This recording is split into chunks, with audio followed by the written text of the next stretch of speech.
Wow.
Pura vida, mi gente. Much love and respect. Thanks for tuning in once again, especially if you're here in the live. Appreciate you guys taking the time to do that and being on time. Yeah. Yeah. Welcome. Yeah, I'm gonna take a little bit of your Monday afternoon if you don't mind. We're gonna go ahead and get back into this book we haven't read in about 9 months. Make sure we get back into it. It's been a while. Go ahead and finish this book as well, and bring some people, some of the new subscribers up to date with this research. We've gone over it in old videos, and we started reading this book that literally talks about the whole thing. We're talking about the Tucson artifacts. All right, we're talking about lead swords and lead crosses. I'm going to show you guys that they found here. And so we're going to, these are dated about 1200 years old, 8th century, so, according to the geology where they were found in Arizona, and I'm going to show you what they have. We're going to continue reading from a book we've been reading. I'll show you that book as well. All right. We got 50 people here. So let's go and just show you guys. So I just did the playlist in case you guys missed the first episodes. Now that we got 4 videos, I just created the playlist. You can go to my playlist tab and find the playlist under the name Kings of Rhoda, Ancient Roman Colony in Ancient America. All right. In case you missed the previous episodes, previous readings of this book, I have them in a playlist here in order for you. Okay. Also, want to just remind everybody, if you're not subscribed, go ahead and do that right now. Go ahead and subscribe to the channel. Only subscribers can chat in the live chat right now. Make sure you're subscribed to the channel. Sometimes they unsubscribe my subscribers, so make sure you are still subscribed. I really appreciate that if you do. It would help with the algorithms. It will help with getting the message spread on YouTube to new people. We are shadow banned, not just me, a lot of us in the YouTube. Hey, what's up, good brother James? What's up, Cindy? What's up, Matt? What's up, everybody in the chat? So James know what I'm talking about. They be shadow banning us, so help us out. Help us out. Hit like, share, subscribe. Subscribe if you haven't. All right. This is the playlist again. If you're interested in catching up on the old episodes. Again, last time we read, as you guys can see, about 9 months ago. So we're gonna get back into this book today. All right. Tucson Crosses, the artifacts. This is what they found in Tucson, Arizona, near Tucson. These swords and crosses are inscribed with Latin, Hebrew, and so-called Greek. Talking about the old version of Greek, which literally looks like Latin. And Latin, the old Latin literally looks like Hebrew, right? Old Latin. Let me just see what comes up, right? Old Latin. Look at this. I'm not kidding. I ain't making this up. You see that?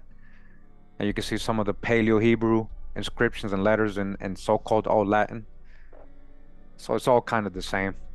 We're just talking about a mother tongue, whatever you want to call it, Hebrew, Aramaic. The sons of Shem, includes Aram, that's Aramaic, includes Ashur, Assyrian. It includes Elam, Elamites, Persians, and includes Arphaxad, where Eber and Abraham come out of. So, yeah, they would have a similar language, right? So again, these are what we're going to be talking about again. Check out part 1. Again, here's the playlist. We break it down really good on part 1. If you missed it, we read some newspaper articles and the book. Really good on part 1. So we can, an introduction to these artifacts in case you missed it. But these are the artifacts they found. They have them in museums. A lot of people try to say that they're fraudulent and stuff. Of course they're going to say that, like the Smithsonian, all these people, because it doesn't fit their false narratives, their fake history. This is the true old world, and this is one of those artifacts that just kind of proves it. And we're talking about so-called Romans. Yeah, Roman colony, a real Roman colony named Rhoda. Rhoda almost sounds like Rhode Island, Rhodians, the Rhodanians. Rhoda. And so, yeah, this is a picture of the artifacts where they're holding them. You see that? They found these in Tucson, Arizona. Okay. inscribed with this old type of Hebrew, Latin, Greek, so-called Greek. All right, and it's telling a story about Israel and the sons of Jacob and so-called Romans, and they're battling with the Toltecs and all that. So we went over that. Okay, we went over that already on the previous part. So make sure you're all caught up. You know, after this is done, you can catch that. All right. And again, if you're not subscribed, subscribe to the channel. Come on, help me out. Subscribe to the channel so people can take it serious. Like, wow, this guy got a lot of subscribers. Like, yeah, let me listen to what he's got to say. If all these people are listening.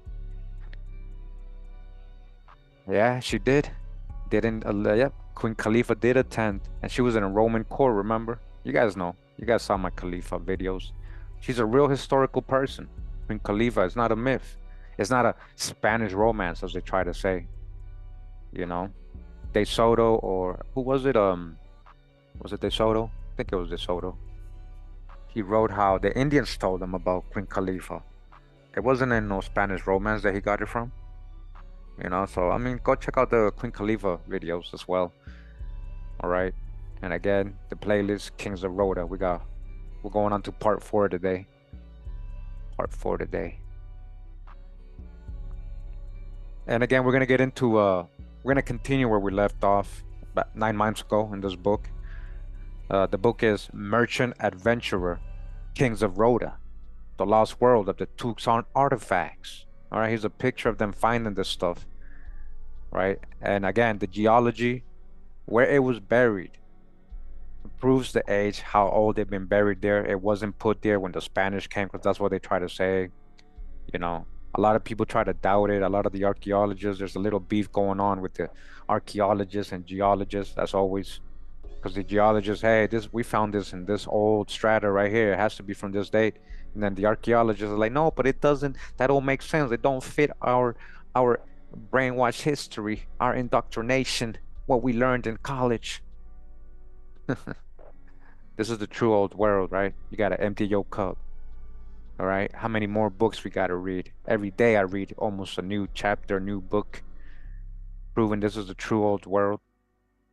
Who knew there was so many books, so many people had researched this already and told us? They kept all this from us.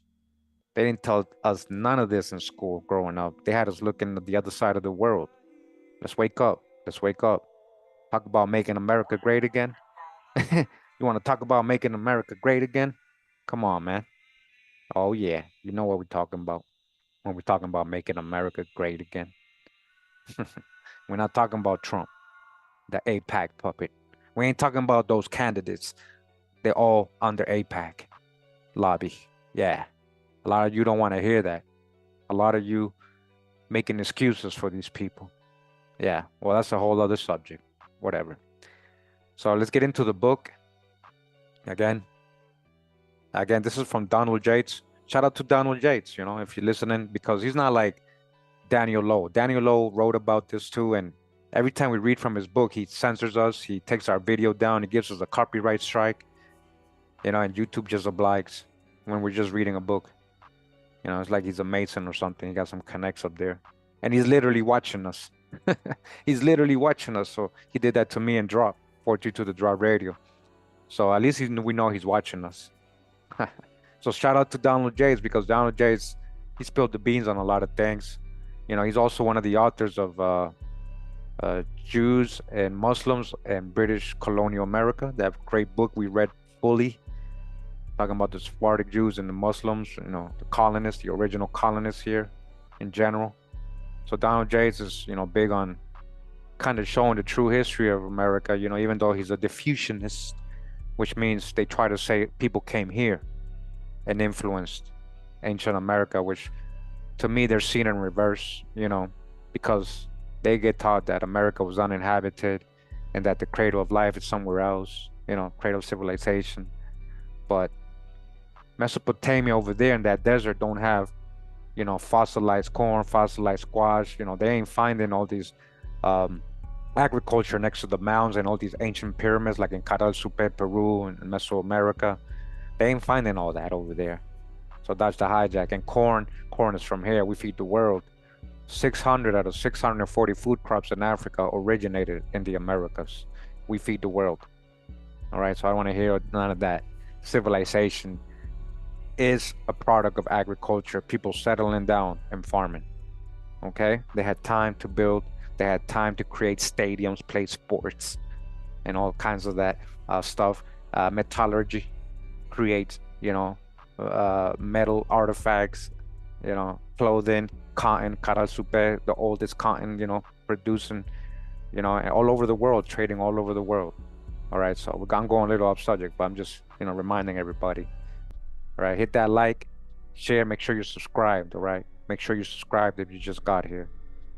Make sure you subscribe. Exactly, they weren't lost. That's just what they want us to think. Oh, they got lost.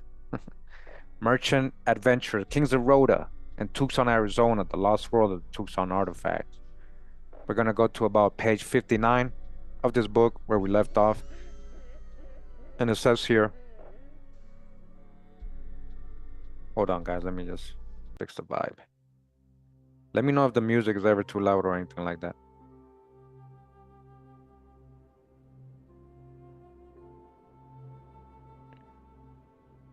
It says here, 30 metal artifacts, 1200 years old, inscribed in Latin, unearthed at near Tucson.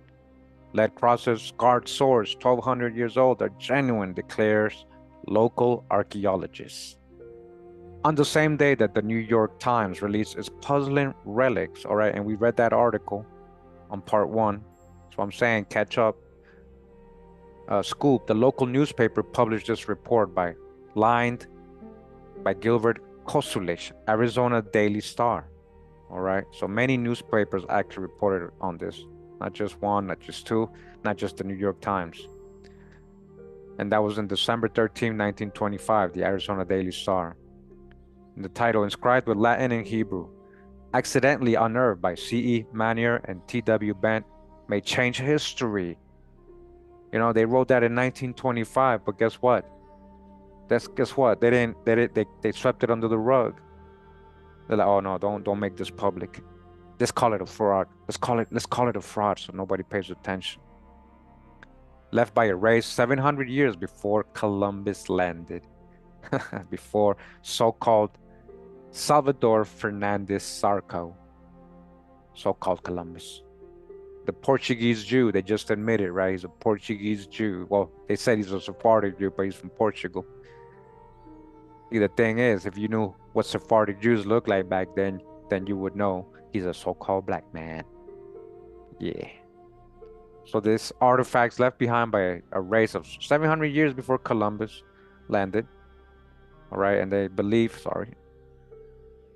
It says, graven in Latin and in Hebrew upon ancient crosses and battered swords, a new chapter of early American history, where some scholars declare will prove that Europeans lived and fought and died in Arizona 700 years before Columbus landed at San Salvador, has just been unearthed near Tucson, right? So we got to dodge the hijack again, because they found Latin inscriptions and Hebrew and so-called Greek, they're saying Europeans came here. But again, this is seen in reverse. We brought that over out to the world. Remember my inscription videos, how we've shown so many old world inscriptions here, a more classical version of them than they're finding in Europe, right? Just like these swords have very old type of Latin, a very old classical type of Latin that literally looks like Paleo-Hebrew. So doesn't mean European were here, but that's how they're saying it, right? The objects that have been excavated bear dates ranging from 560 AD to 900 AD. These relics left in Arizona, according to one theory, by a band of Roman wanderers, Roman, people of the promised land, Rimon. Rimon means pomegranate. In Hebrew, Rimon, Roman, remember, Romani is supposed to be gypsies. A gypsy coming out of Egypt, Egyptian. What Egypt? The real Egypt. It all connects back here, guys. A band of Rimon, people of the promised land, wanderers who drifted across the sea in 775 AD, have been given the stamp of authenticity, not only by some of America's greatest archaeologists, but by nature. the inexorable critic herself. All right, because it was found that geology proves it. Nobody had disturbed that area. Nobody had dug that. They would have been able to see that. All right. Oh, wow. Hey, much love, Signs. I appreciate the donation. Thank you. I also want to remind you guys what we learned, that if anybody was to cross the Atlantic first, it would have been an American Indian, because the Gulf streams, the ocean currents, the winds are more favorable going that way than the other way around. It's 4 times harder coming the other way around. And that's from a navigational historian, an expert in that. He stated that, not me. I ain't making this up. Do some research. So them coming over here, they might be coming back and trading. We've been going over there. It's all connected. These people were all connected. The empires were worldwide. It wasn't just in America. When we're talking about a king of kings. For deeply and firmly embedded in the gravel and caliche, the artifacts have lain undisturbed for centuries in the bosom of Mother Earth. No human hand could have planted them there in recent times, found by chance. Upon this fact, the many scientists who have inspected the excavations are agreed. Among the scholars who are convinced of the antiquity of the objects that have just been unearthed are Dean Byron Cummins,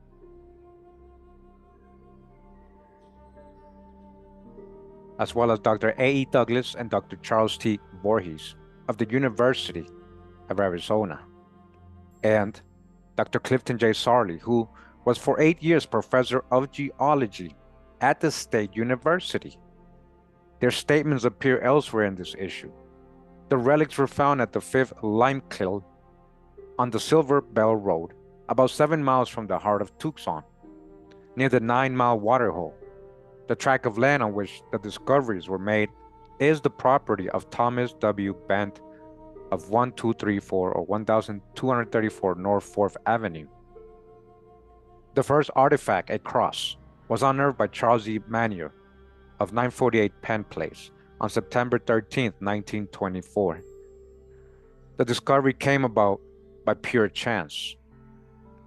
Manier and his father were driving along the Silver Bell Road, and as they passed the Limekiln, an elder Manier expressed a desire to inspect it. While they were investigating the landmark, they noticed an odd object protruding about 2 inches out of the side of the hill. They dug the thing out. All right. Left by Roman Jews, so-called Roman, so-called Jews. Roman Jews is what I've been trying to tell you. When it comes to so-called Rome or ancient Romans or ancient Greeks, those are tags, guys, very generalized tags. We're talking about empires or cultures, but these include many different nations. So when they say Roman Jews, yeah, these are Hellenized, Romanized Israelite or Hebrews. They got influence with the culture. They got started mixing in with maybe some Edomites, Etruscans, and things like that. Yeah. Because we know a lot of the so-called Greeks were Israelites. When we're talking about Troy, who founded Troy? It was Judah. When we founded in the Mediterranean was the place, I forget the name, Crete and all these places. People coming out of Egypt, the Exodus. Who's Danaan? That's the Danite. Danites, Danans. The first step had been taken in a series of excavations that may necessitate the rewriting of the early history of the Western Hemisphere. Since that time, Bent and Manier have exhumed nearly 30 artifacts, crosses, 2-edged swords, hand spears, and a fan-shaped baton. One explanation of the origin of the relics is that they were left by a band of Roman Jews who came to America, they seen in reverse, which they call Kalalus, the promised land. They try to say Kalalus means something else. Literally, shout out to Condrop, he broke it down. It means the promised land. In the latter part of the 8th century, those who believe that these mysterious settlers were Jews point to the Hebrew influence that can be found among the Aztec and Toltec cultures. So-called Aztec, you mean the Mexica? Toltecus? Toltexus, Sylvanus, Toltexus? One of the Hebraic scholars who have been consulted with regard to the inscriptions, however, believes that the writings point to a later date. Another suggestion that has been made is that Spanish explorers and missionaries brought the relics with them, having obtained the objects from the Crusaders, who brought them to Spain from the Holy Land.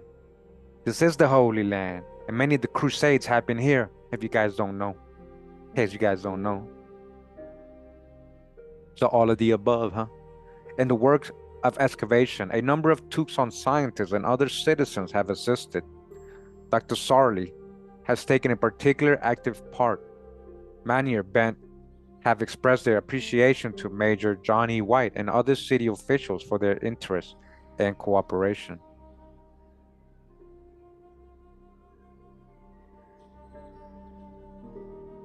Thanks were also given by two discoverers to the Tucson Chamber of Commerce, particularly Secretary A.H. Condren and Kirky T. Moore, to W.A. Knapp of the Sunset Dairy, and Mrs. Lola Richardson for assistance of various kinds.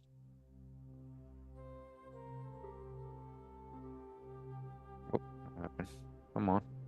It seems to me impossible that these articles could have been put into the ground in recent years, nor do I see any signs of Spanish influence. All right, it's impossible. If you are a geologist, you would know. The geologists confirmed that. Their position in the caliche indicates a great age, stated Dr. Douglas. It was satisfied from my own observations that the overlying layers of gravel, caliche, and soil had not been disturbed by human agencies in recent or historic times, and that they had every appearance of having been laid down by natural processes, states Borges. All right, and once again, just so we can get a perspective of what we're talking about here, guys. This is what they're finding here, right, in Arizona, in Tucson, Arizona, so-called 8th century relics, swords, crosses. They found this, and they have them in museums. They're not, they're not declared fraudulent artifacts or fake. Those are the naysayers. Those are the gatekeepers who are saying that. We've actually broken down what these, the writing on it, the whole story, and the previous parts. If you guys haven't watched the previous parts, all right? This is what they're finding here in the Southwest US. This is the article we read in part 1. Really good article, actually, very long. Make sure you check out the previous parts, guys. New York Times, puzzling relics dug up in Arizona. Puzzling. It's so puzzling. All right. An album photography with transcriptions and translations of the medieval Latin. Donald Yates, all right? You got a whole other book we might get into. All right, the Tucson artifacts. Do you guys see? Open your eyes, wake up. Wake up, we're looking at the true old world. The true old world. The true old world. And here's part 3 of my video. Yeah, the kings of Rhoda. So-called Roman colony. All right. Welcome, welcome. So far as I was able to judge, there was no evidence of any disturbance of the materials revealed by the excavations. It seems clear that the materials exposed were, as they had been laid down by natural forces, said Dr. Frank H. Fowler, professor of classical literature, University of Arizona. All right. These ain't just any farmers or anybody, trying to make some money. These are real scholars, real archaeologists, real geologists from respected universities, respected credentials. Migration from Rome. What Rome? There's a Rome, Georgia. There's a Rome in Maryland. DC had 7 hills. Georgia has 7 hills. Which one? Those who have been at work at the excavations have kept a careful log of their activities. Whenever an object has been unearthed, the precise circumstances of its discovery have been set down, and a list of those present given. By this means, complete verification is possible in every instance. Right? Remember what we read about Palenque and how the Toltecs, the clothing was like so-called like the Roman.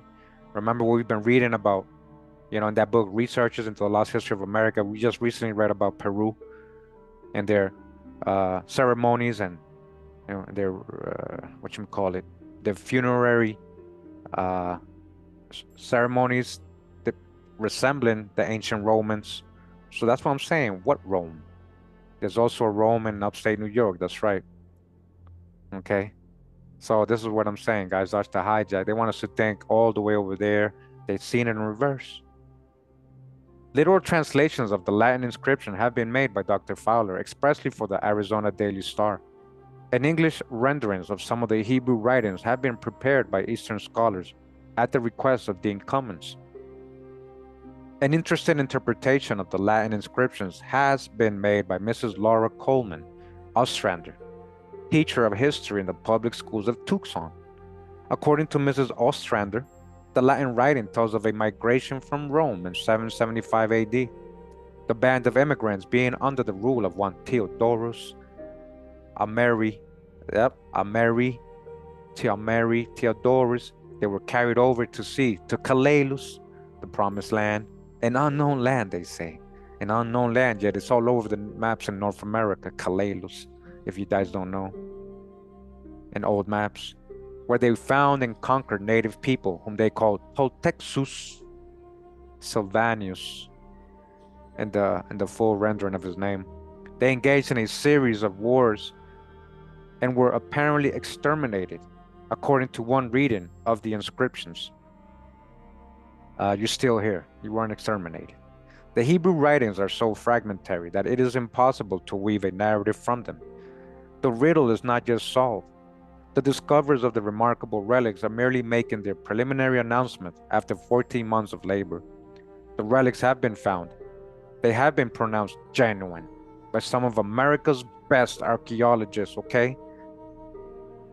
But this was all brushed under the table. They didn't even tell us in school about these things, right? But who left them there? And what is the story they tell? Huh? Who left them there? It says here, 7, soil untouched prior to find, Avers Voorhees.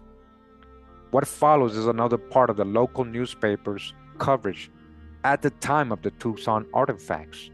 Outing in the national press, Charles T. Voorhees, an entomologist at the university, weighed in on the controversy. Arizona Daily Star, December 13th, 1925, page 4. Human agencies in recent times never disturbed the gravel, he says, all right? So that whole story about, well, maybe people planted it there, or even the Spanish brought it and planted it, no, sorry. The archaeologist and geologist telling you, no, that's old, it's been there. The famous dinosaur sword, Artifact 12, and a military standard with temples in Jerusalem. Huh? Frankish axes, the names Kalalus, Britain, Romans, and Gaul, along with the date 560, Artifact 13, were both discovered on the same day, April 4th, 1925. Again, they're finding all this in Arizona, guys. The sword was left in situ for this photograph. Arizona Historical Society, the Bent Family Collection, manuscript, 1122. The layers of gravel, caliche, and soil overlying at least 2 of the Silver Bell Road relics have not been disturbed by human agencies in recent or historic times. So declares Dr. Charles T. Voorhees, entomologist at the University of Arizona, who took several photographs of the objects that were being uncovered.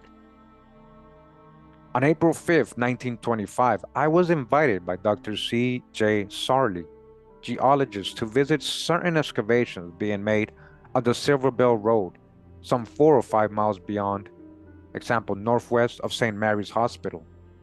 Dr. Voorhees said, these excavations, I was informed, were being made by Messrs.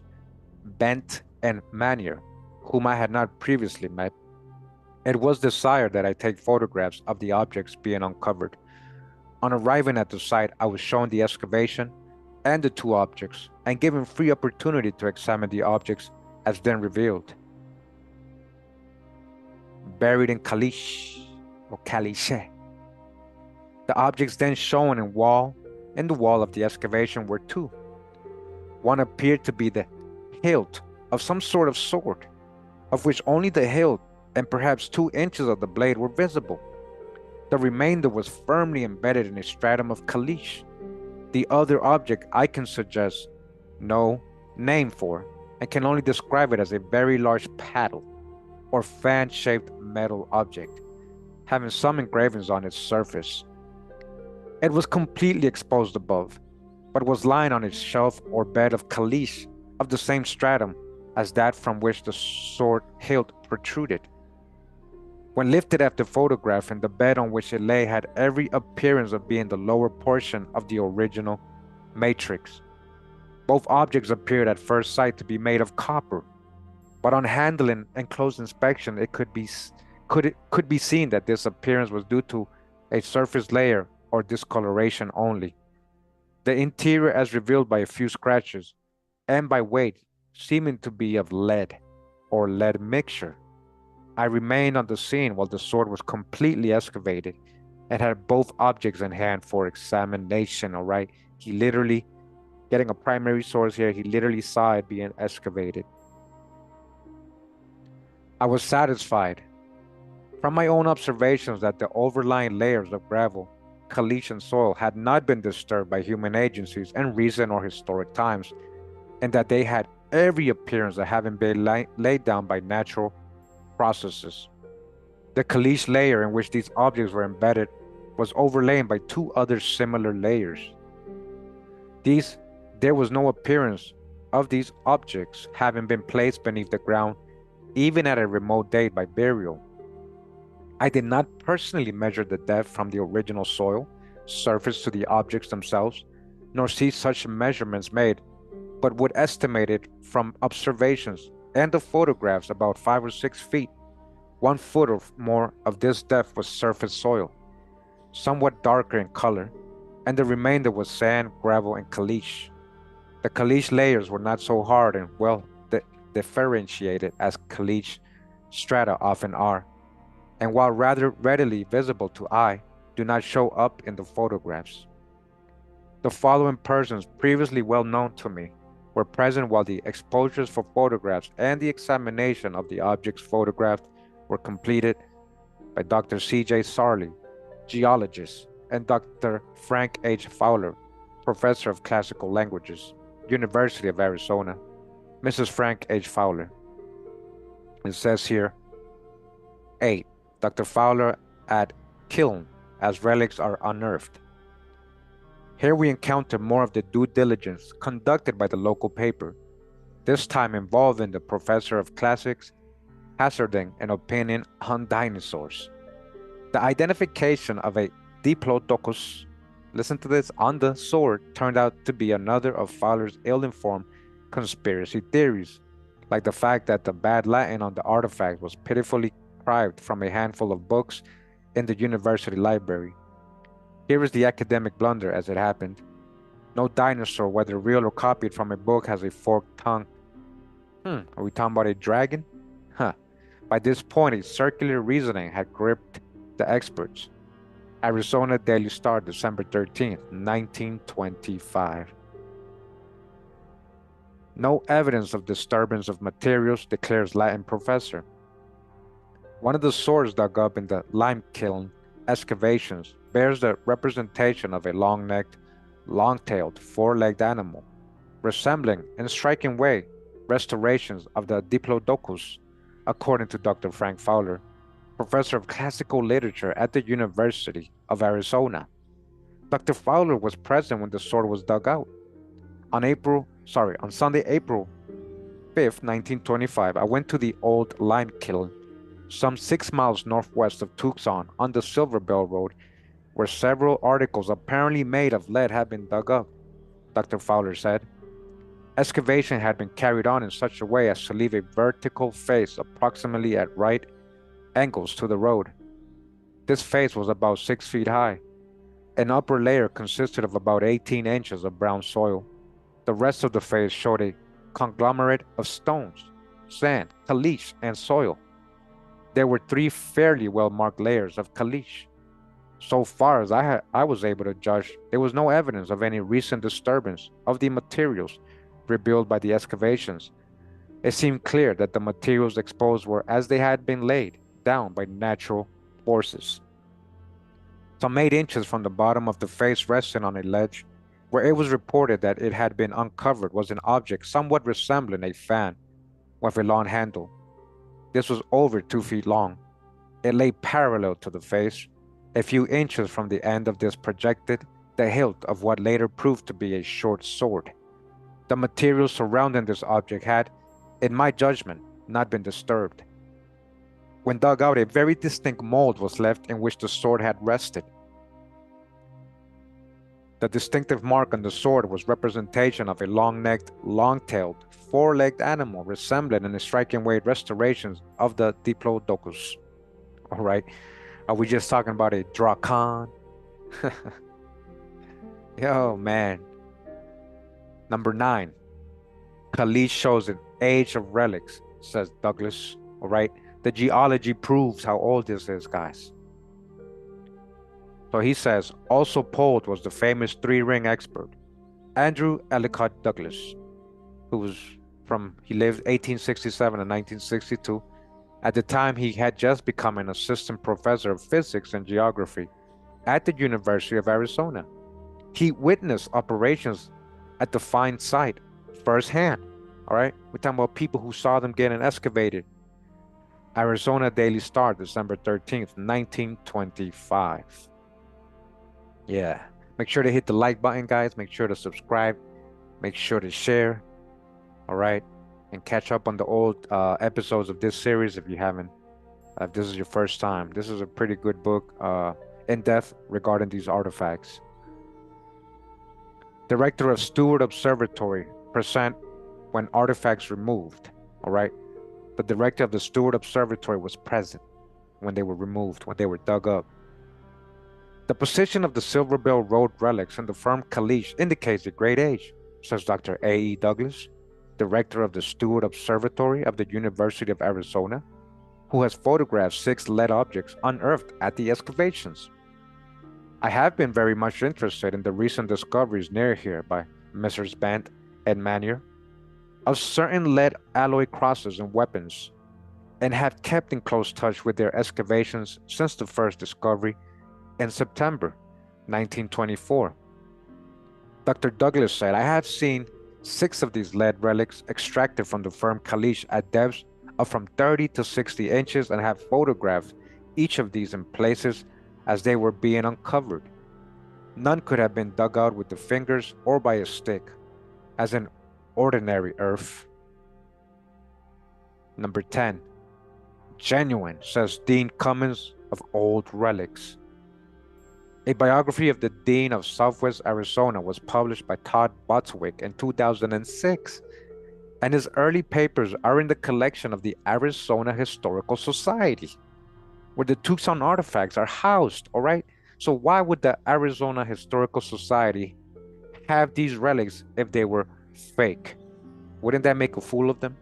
They wouldn't be seen or respected if they were housing fraudulent artifacts, right? Fake artifacts. This is a historical society with prominent people in as members of these historical societies, guys, if you don't know.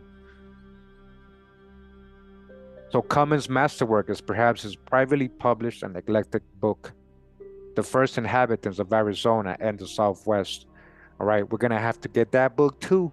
All right, we got so many books still to go through, right? All these books they hid from us, all these teachings they kept from us in school. They had us read about out of Africa theories, right? And coming out of monkeys and all that. 8 man. The bulk of his papers burned in a fire at his home after his retirement. You guys hear that? Who burned his stuff? That's messed up. His opinion about the Latin inscriptions and archaeological context of the artifacts was always unswervingly positive. Arizona Daily Star, December 13th, 1925, page 4. Who left them and when? University professor is not ready to say. They're genuine. So declared Dean Byron Cummins, director of the Arizona State Museum. Again, director of the Arizona State Museum. They're genuine. You guys hear? Any doubters out there? True old world. They're genuine. And he's also the head of the Department of Archaeology of the University of Arizona. So I got all these credited people telling you they're genuine, right? But then you got these naysayers. Oh, those are fake, you know. Just like people come try to debunk me with just words and comments and opinions, and don't even watch the video, don't even know the research, don't even know these people were actually there excavating this. When questioned regarding the relics found by Benton Manor on the Silver Bear Road, right, he said they're genuine. Dean Cummins expressed himself as being convinced that the objects found must have lain in the caliche for a long period of time. I have examined the deposits on the Silver Bear Road west of Tucson. Dean Cummins said recently in a statement to the Arizona Daily Star, I have seen a sword blade removed from the gravel and caliche in which it was bedded 5 feet 3 inches below the surface. I have translated several of the Latin inscriptions found on the crosses and other swords that had previously been excavated nearby. I am convinced that the articles found were taken from undisturbed deposits embedded so deeply and compactly and caliched that they must have lain there for a long period of time, a long time before the so-called Spaniards or Europeans arrived. I am convinced that they are genuine. The director of the Arizona State Museum and head of the archaeological department in the University of Arizona is letting you know they're genuine. But by whom they were made and how and when they reached South Arizona are questions upon which I cannot venture an opinion until I have had more time to study the facts and circumstances of the articles in question. All right. So what's that mean, guys?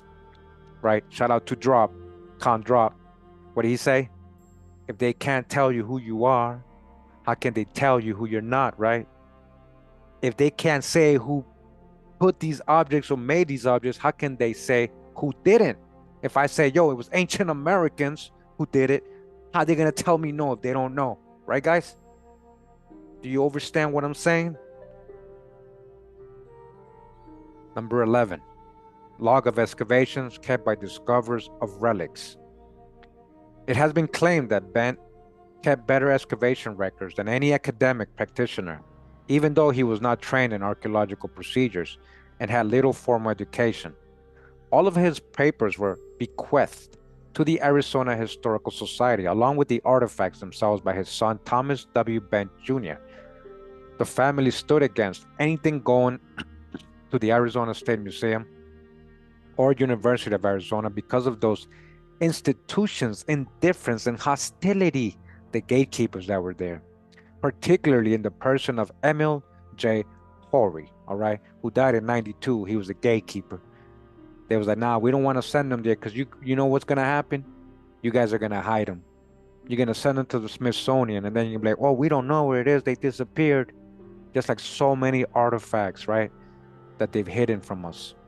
All these giant bones and mummies and so-called Egyptian artifacts, Hebrew artifacts. That's from the Arizona Daily Star, December 13th, 1925. Realizing the scientific value of minute data and of ample testimony, Thomas W. Bent and Charles E. Manier, discoverers of the Silver Bell Road relics, kept a detailed log of their activities during their 14 months of excavation. In this log, not only the various objects are described, but their positions and the witnesses present when their relics were exhumed are carefully set down. In this way, future scientists will be able to gauge the value of excavations even without visiting the scene of the discoveries. Several of the leading archaeologists, not only of the state, but of the nation, were present when a number of the relics were unearthed, all right? Too many scientists, too many professors, professionals, archaeologists, geologists were there. They can't hide this, guys. They can't say, oh, these are fake. It's not that easy anymore, especially now knowing that America is the true old world and everything else that they have found here and hidden from us. This is just more icing on the cake, right? More corroboration, more proof. These savants have expressed their confidence in the genuineness of the objects found. Their statements are found elsewhere on this page. First discovery. From the account given by Benton Manier, we learned that the first cross was discovered by Manier on September 13th, 1924, while he was out riding with a party in his car. While passing the lime kiln, which is about 6.5 miles from the heart of Tucson, on the Bent property, or the fifth kiln on the Silverbed Road, going west, the party stopped, at the suggestion of Manier's father, to investigate the kiln. While doing so, they discovered an odd-looking object protruding about 2 inches out of the side of the hill, in which the lime kiln was built. Now, I don't know if I'm saying that right, the K-I-L-N, you guys see what I'm trying to read. On striking it with a small pick, which he usually carried in his car, Manier noted that it had a metallic sound. His interest was aroused, and he proceeded to excavate the object, and on uncovering it, found it to be a cross of metal about 17.5 inches long by 13 inches wide. He took the cross with him, and on washing it thoroughly, found it be made of lead, silver, and copper. We're talking about advanced metallurgy here, right? Says here, crack noticed. A neighbor, D.M. Bruce, of 938 Penn Place, who was present at the time, noticed that the cross had a crack in it. On further investigation, it was discovered that the cross was made in 2 parts and had been seated together with a preparation which had the appearance of being substance similar to beeswax. However, it was not, in fact, beeswax. The 2 halves of the cross were fastened together with lead rivets and together weighed about 90 pounds. The cross was roughly made, having the appearance of being molded in the rough ground, and on the inner surfaces of 2 parts there was an inscription. Manier at first thought the inscription Spanish and called Mrs. A.F. Kinnison, the wife of Professor Kinnison of the University of Arizona, who lived close by, to look at the inscription and, if possible, to translate what he thought was Spanish. Mrs. Kinnison, on seeing the inscription, knew that it was in Latin, and Manier immediately took the cross to Professor F.H. Fowler of the University of Arizona. At the suggestion of Mrs. Kinnison to have the inscription translated, the cross was buried in a partly excavated hill and was about 65 inches below the original surface in a caliche formation. Starting at the surface, the composition of the strata of earth was as follows. In virgin soil,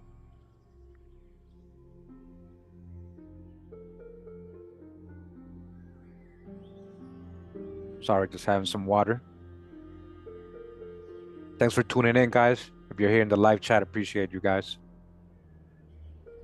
So in virgin soil, on top about 30 inches of piled up loose rock and dirt. And below this, about 29 inches of the original virgin undisturbed soil. The next stratum consisted of about 36 inches of loose caliche, and below this was a stratum of solid caliche. The cross was found in the loose caliche, well down result. Sorry, did I read that right? Yeah. Well down toward the solid part. The following day, a party from the University of Arizona conducted some excavations at the same place, finding a piece of flat caliche or plaster about 12 inches across, on which was contained some inscription together with 2 heads. This piece was located about 2 inches below the cross, or about 67 inches below the surface, and directly under the cross. It was in the same caliche stratum that the cross was found in. This excavating party was in charge of Professor Carl Rupert of the University of Arizona. C.E. Manier and J.E. Manier were both present at the time the article was exhumed. The second cross was found by Bent on November 28, 1924, about 28 inches further into the side of the hill from the first one, and west of it. This cross was brought to light under the following circumstances. Further excavations. Manier, after discovering the first cross, talked the matter over with Bent, who felt that there must be something else of interest buried at the place where the first cross was found, and convinced Manier that it would be well worth while to excavate further. This was done with the result that a second cross was found in the same stratum formation of loose caliche and at the same depth as the first. This cross was dug out by Bent and it was much smaller than the first, weighing only 12 pounds, but in all other respects was the same as the first in shape, and the inscription was written in Latin. The metal composition was different from the first, in that this cross contained only lead and silver. The tools used in the excavation at this time were pick and a long handled shovel, the pick being necessary because the caliche was of the well-cemented variety and could not be loosened with a shovel. In addition to the two men, Mrs. T.W. Bent and Mrs. C.E. Manier were present when this article was exhumed. It says here, third cross found. The third cross, which consisted of only one side and appeared to have not been completed, was found by Manier while he and Bent were excavating on November 30th, 1924, and was about 24 inches northeast of the first one in the hill, being at the same level as the first and second crosses, or 58 inches below the surface, and in the same stratum of caliche. This cross was uncompleted and contained very little inscription, weighed 5.5 pounds and was 11 3/4 inches in length, with the arm 8.5 inches across. The caliche around this cross was well cemented and was removed with a smaller miner's pick. The fourth cross was found on December 5th, 1924, about 92 inches west of the first. This cross was found by one of several Mexican laborers who had been hired by Manier and Bent to do the excavating. It was 58 inches below the original surface and in well-cemented caliche, which was removed through the use of a pick. All right, so just want to say shout out to the workers here, these Mexican laborers who they don't even give the names of these people, right? So they were also there excavating, right? You know, they should get the same credit as everybody there, right? But we don't know their name. And I also, as I'm reading this, guys, I'm just thinking, wow, so imagine what else they haven't found. They only found this stuff because a little part of it was sticking out of the hill. So imagine if they never saw that. We wouldn't even know about these artifacts. How many more things are buried all over the Americas, right? That are just being they're waiting to be found, right? The cross was of the same metal as the others found to date, and of the same general shape. The inscription was Roman and in Latin. However, it contained a more complete story than any of the others. The cross weighed 9.5 pounds, being 11.5 inches long and 8 1/4 inches wide. There were present at the time of the discovery C. Manier, T.W. Bent, and 3 Mexican laborers. And again, who we don't know their names. Shout out to the Mexican laborers, right?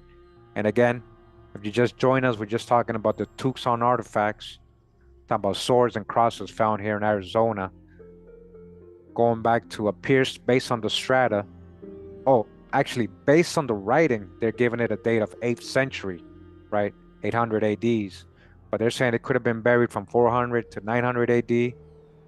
And on the geology, it's showing that, right? The geology where they found the strata is what they're talking about right now. And they know that nobody buried it. It shows no signs of any humans burying that, you know, in modern times and historical times, meaning when the Europeans arrived. It's a lot older than that has been buried and was found as it is since the time they were either put there, fell there, or buried there. So this is what we're talking about right here, right? And again, It's in the Arizona Historical Society Museum. If you guys live around there, you can go take a look at them. If you guys from Arizona, hey, drive over there, get some video from me, send it over to me, right? Or maybe we can go live, or whatever, because I know a lot of good brothers there in Arizona. Shout out to Joseph and everybody else who's from Arizona, right? This is what we're talking about here, just in case we got some new people just joined us. And again, there's a whole playlist, guys. The whole playlist. We're on part 4. We're on part 4. We've been reading this book. Last time we read this book was 9 months ago, and I didn't come back to it. I had forgotten. And here we are again. We've been reading so many books. Hey, Olmec, you're in Ari too, right? I think you're in Arizona too, bro. I think that's if I remember correctly. But don't want to. You don't have to confirm, bro. Don't worry about it. But yeah, go ahead and if you are out there, check out the Arizona Historical Society. They have it housed there. They might let you see it. Ask them about it. Tell them you read about it. Tell them you saw Dr. Donald Jade's book and all the research. So here's the playlist in case you're haven't watched the other previous parts. Part 1, we broke it down, the whole history and everything. Right? The Tucson artifacts in Arizona. It says here, Roman and Jewish Masonic artifacts, because it has Masonic emblems on them.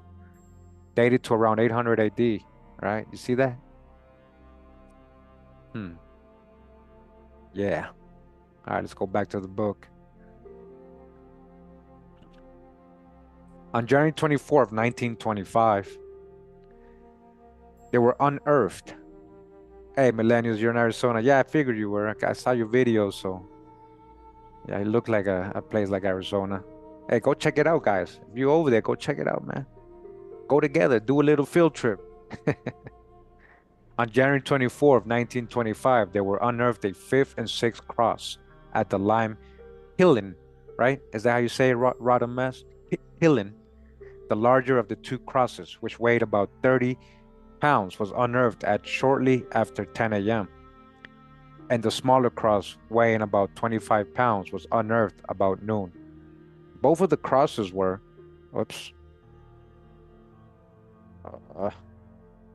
completed and contained very little inscriptions. Weighed 5.5, yep. So both of the crosses were unearthed by Mexican laborers who were doing the excavating. Hey man, shout out to all the people who never get named and work hard on these excavations. Crosses overlooked. Both crosses were found at the same level upon which the first 4 were found, and about 66 inches below the original level of the earth. The larger of the 2 crosses was in a position 152 inches north of the north rim of the Lime Kiln, and 98 inches northwest of cross number 1.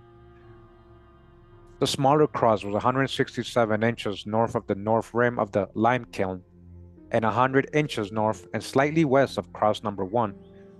The crosses were overlooked in the primary excavating because on reaching a level of about 58 inches, a cemented caliche stratum was encountered, and it was thought that nothing would be found below this. They're like, nah, there couldn't be anything under this. There couldn't be. However, on January 24th, 1925, Professor Rupert of the University of Arizona suggested that the excavation be carried below the level of 58 inches to determine positively whether or not any articles had been buried at a greater depth. It was while excavating at the deeper level, or 8 inches lower than the primary excavation, that the 2 crosses were found.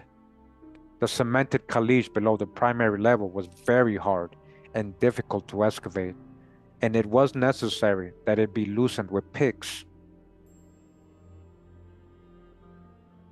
The larger cross was found under this well-cemented stratum in what appeared to be a pocket of caliche and loose sand that was not so well cemented. The smaller cross was excavated from the solid cemented caliche.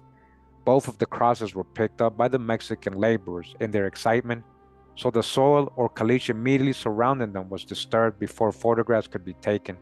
However, the ground above both articles was of a well-cemented caliche formation.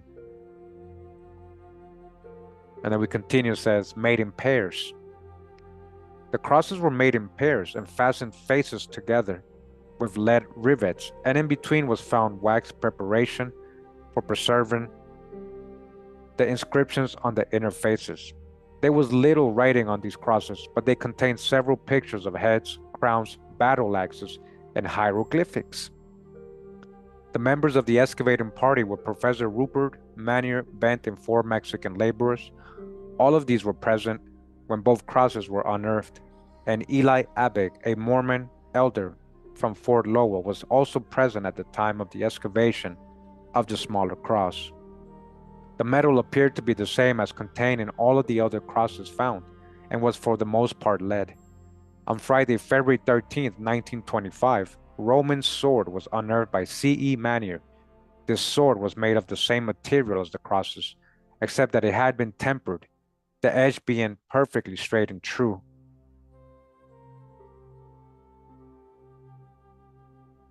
This sword was about 6 inches below the depth at which the other articles were found, or 64 inches below the surface and 48 inches northwest of number 1. There were present Mr. and Mrs. Manier when this article was unearthed. The sword was found in well-cemented caliche on the edge of an excavation, which was continued 4 feet below the original excavation. The sword was 17 5/8 inches long, the blade being 13 1/4 inches long, and it weighed 1 3/4 pounds. A spear or javelin, 18 inches long and weighing 1.5 pounds, was unearthed on March 4, 1925, by Bent at the same level at which the other articles had been found. This javelin was almost directly east of the first cross and the lime kiln.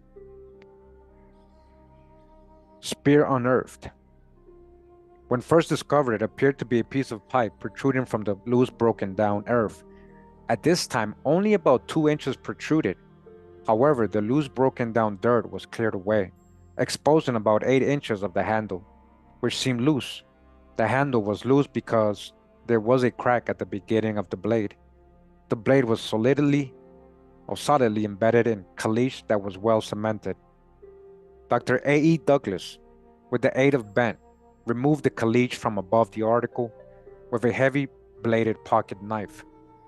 The caliche was very hard and it required considerable chopping before the entire upper side was completely exposed. Pictures were taken prior to excavation, and as the work of completely excavating was in progress, the pictures were taken by John S. Bent, Thomas W. Bent, and Dr. Douglas. They were present at the time of the excavating Dr. C. J. Sarley, Dr. Douglas, John S. Bent, Charles E. Manier, Thomas W. Bent, and Professor Thomas S. Lovering of the University of Arizona.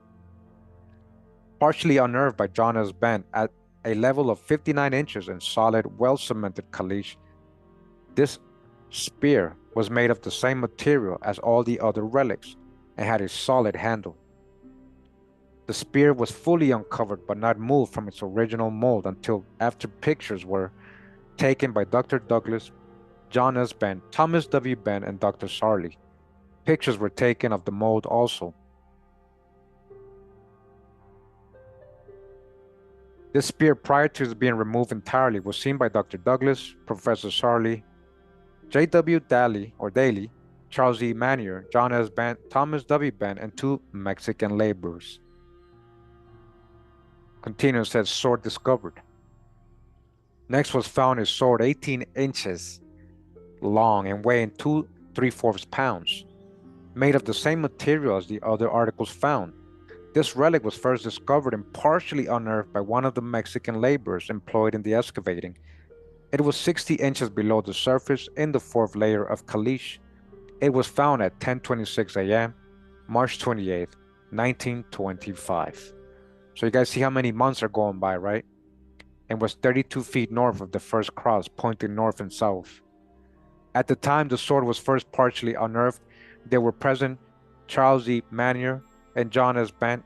However, shortly after the discovery, Dr. Douglas drove up in company with R.W. Brady and Mr. and Mrs. McMath. The sword was seen in a place by Dr. Sarley and Thomas W. Bent at 4:30, when both of them took pictures of it. The caliche at the depth of the find was very solidly cemented, and at the time of discovery by the Mexican, he was using a pick to loosen it. Pictures were taken of the mold from which the sword was taken. Continues as fan-shaped relic. A sword and a fan-shaped relic, lead alloy sword and monstrance or baton were discovered at 10 a.m. Sunday, April 5th, 1925, by Charles E. Manier and John S. Bent. While excavating, they were using the undercutting method that has been followed in practically all of the excavating done, and they had broken down the wall to a depth of 4 inches when Bent discovered the fan-shaped relic. This has or had been torn out of the wall, perhaps by the pick used, and was not discovered at first due to the loose dirt covering it. After the dirt was cleared away, what appeared to be a sword hilt was also discovered. It was solidly embedded in the well-cemented caliche and entirely surrounded by this formation. A distance of less than 6 inches separated these two articles from each other, and both were at a depth of 62 inches from the original surface. The soil immediately surrounding the articles was cleared away so that pictures could be taken. However, they were not moved until 1:30 p.m. The articles were entirely excavated by Dr. Sarley and Thomas W. Bent, and excavating the sword, it was necessary that Dr. Sarley used considerable force in order to loosen the caliche from around it. The tools used were a small miner's pick and a heavy screwdriver. The sword was the same type as the other swords found, that is, the Roman type, so-called Roman. However, it was slightly heavier, weighing 2 3/4 pounds. The length of the sword was 17.5 inches, the blade being 13 3/4 inches long. It says here, continuing dragons on hilt. Dragons, right? Come on, man, we can't make this up. On one side of the hilt was the crown and top, what appears to be centipedes or small dragons. On the opposite side of the map, and 2 more centipedes and dragons. On the blade of this sword, there is a perfectly drawn prehistoric monster. Prehistoric monster, huh? Something which has not appeared on any of the other articles. The material from which the sword was made is the same as contained in all the other relics of metal.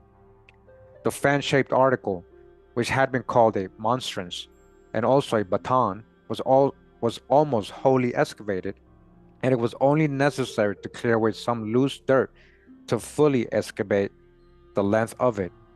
It was 23 inches, the handle being 12.5 inches long, and the object itself 10.5 inches long by 9 inches wide.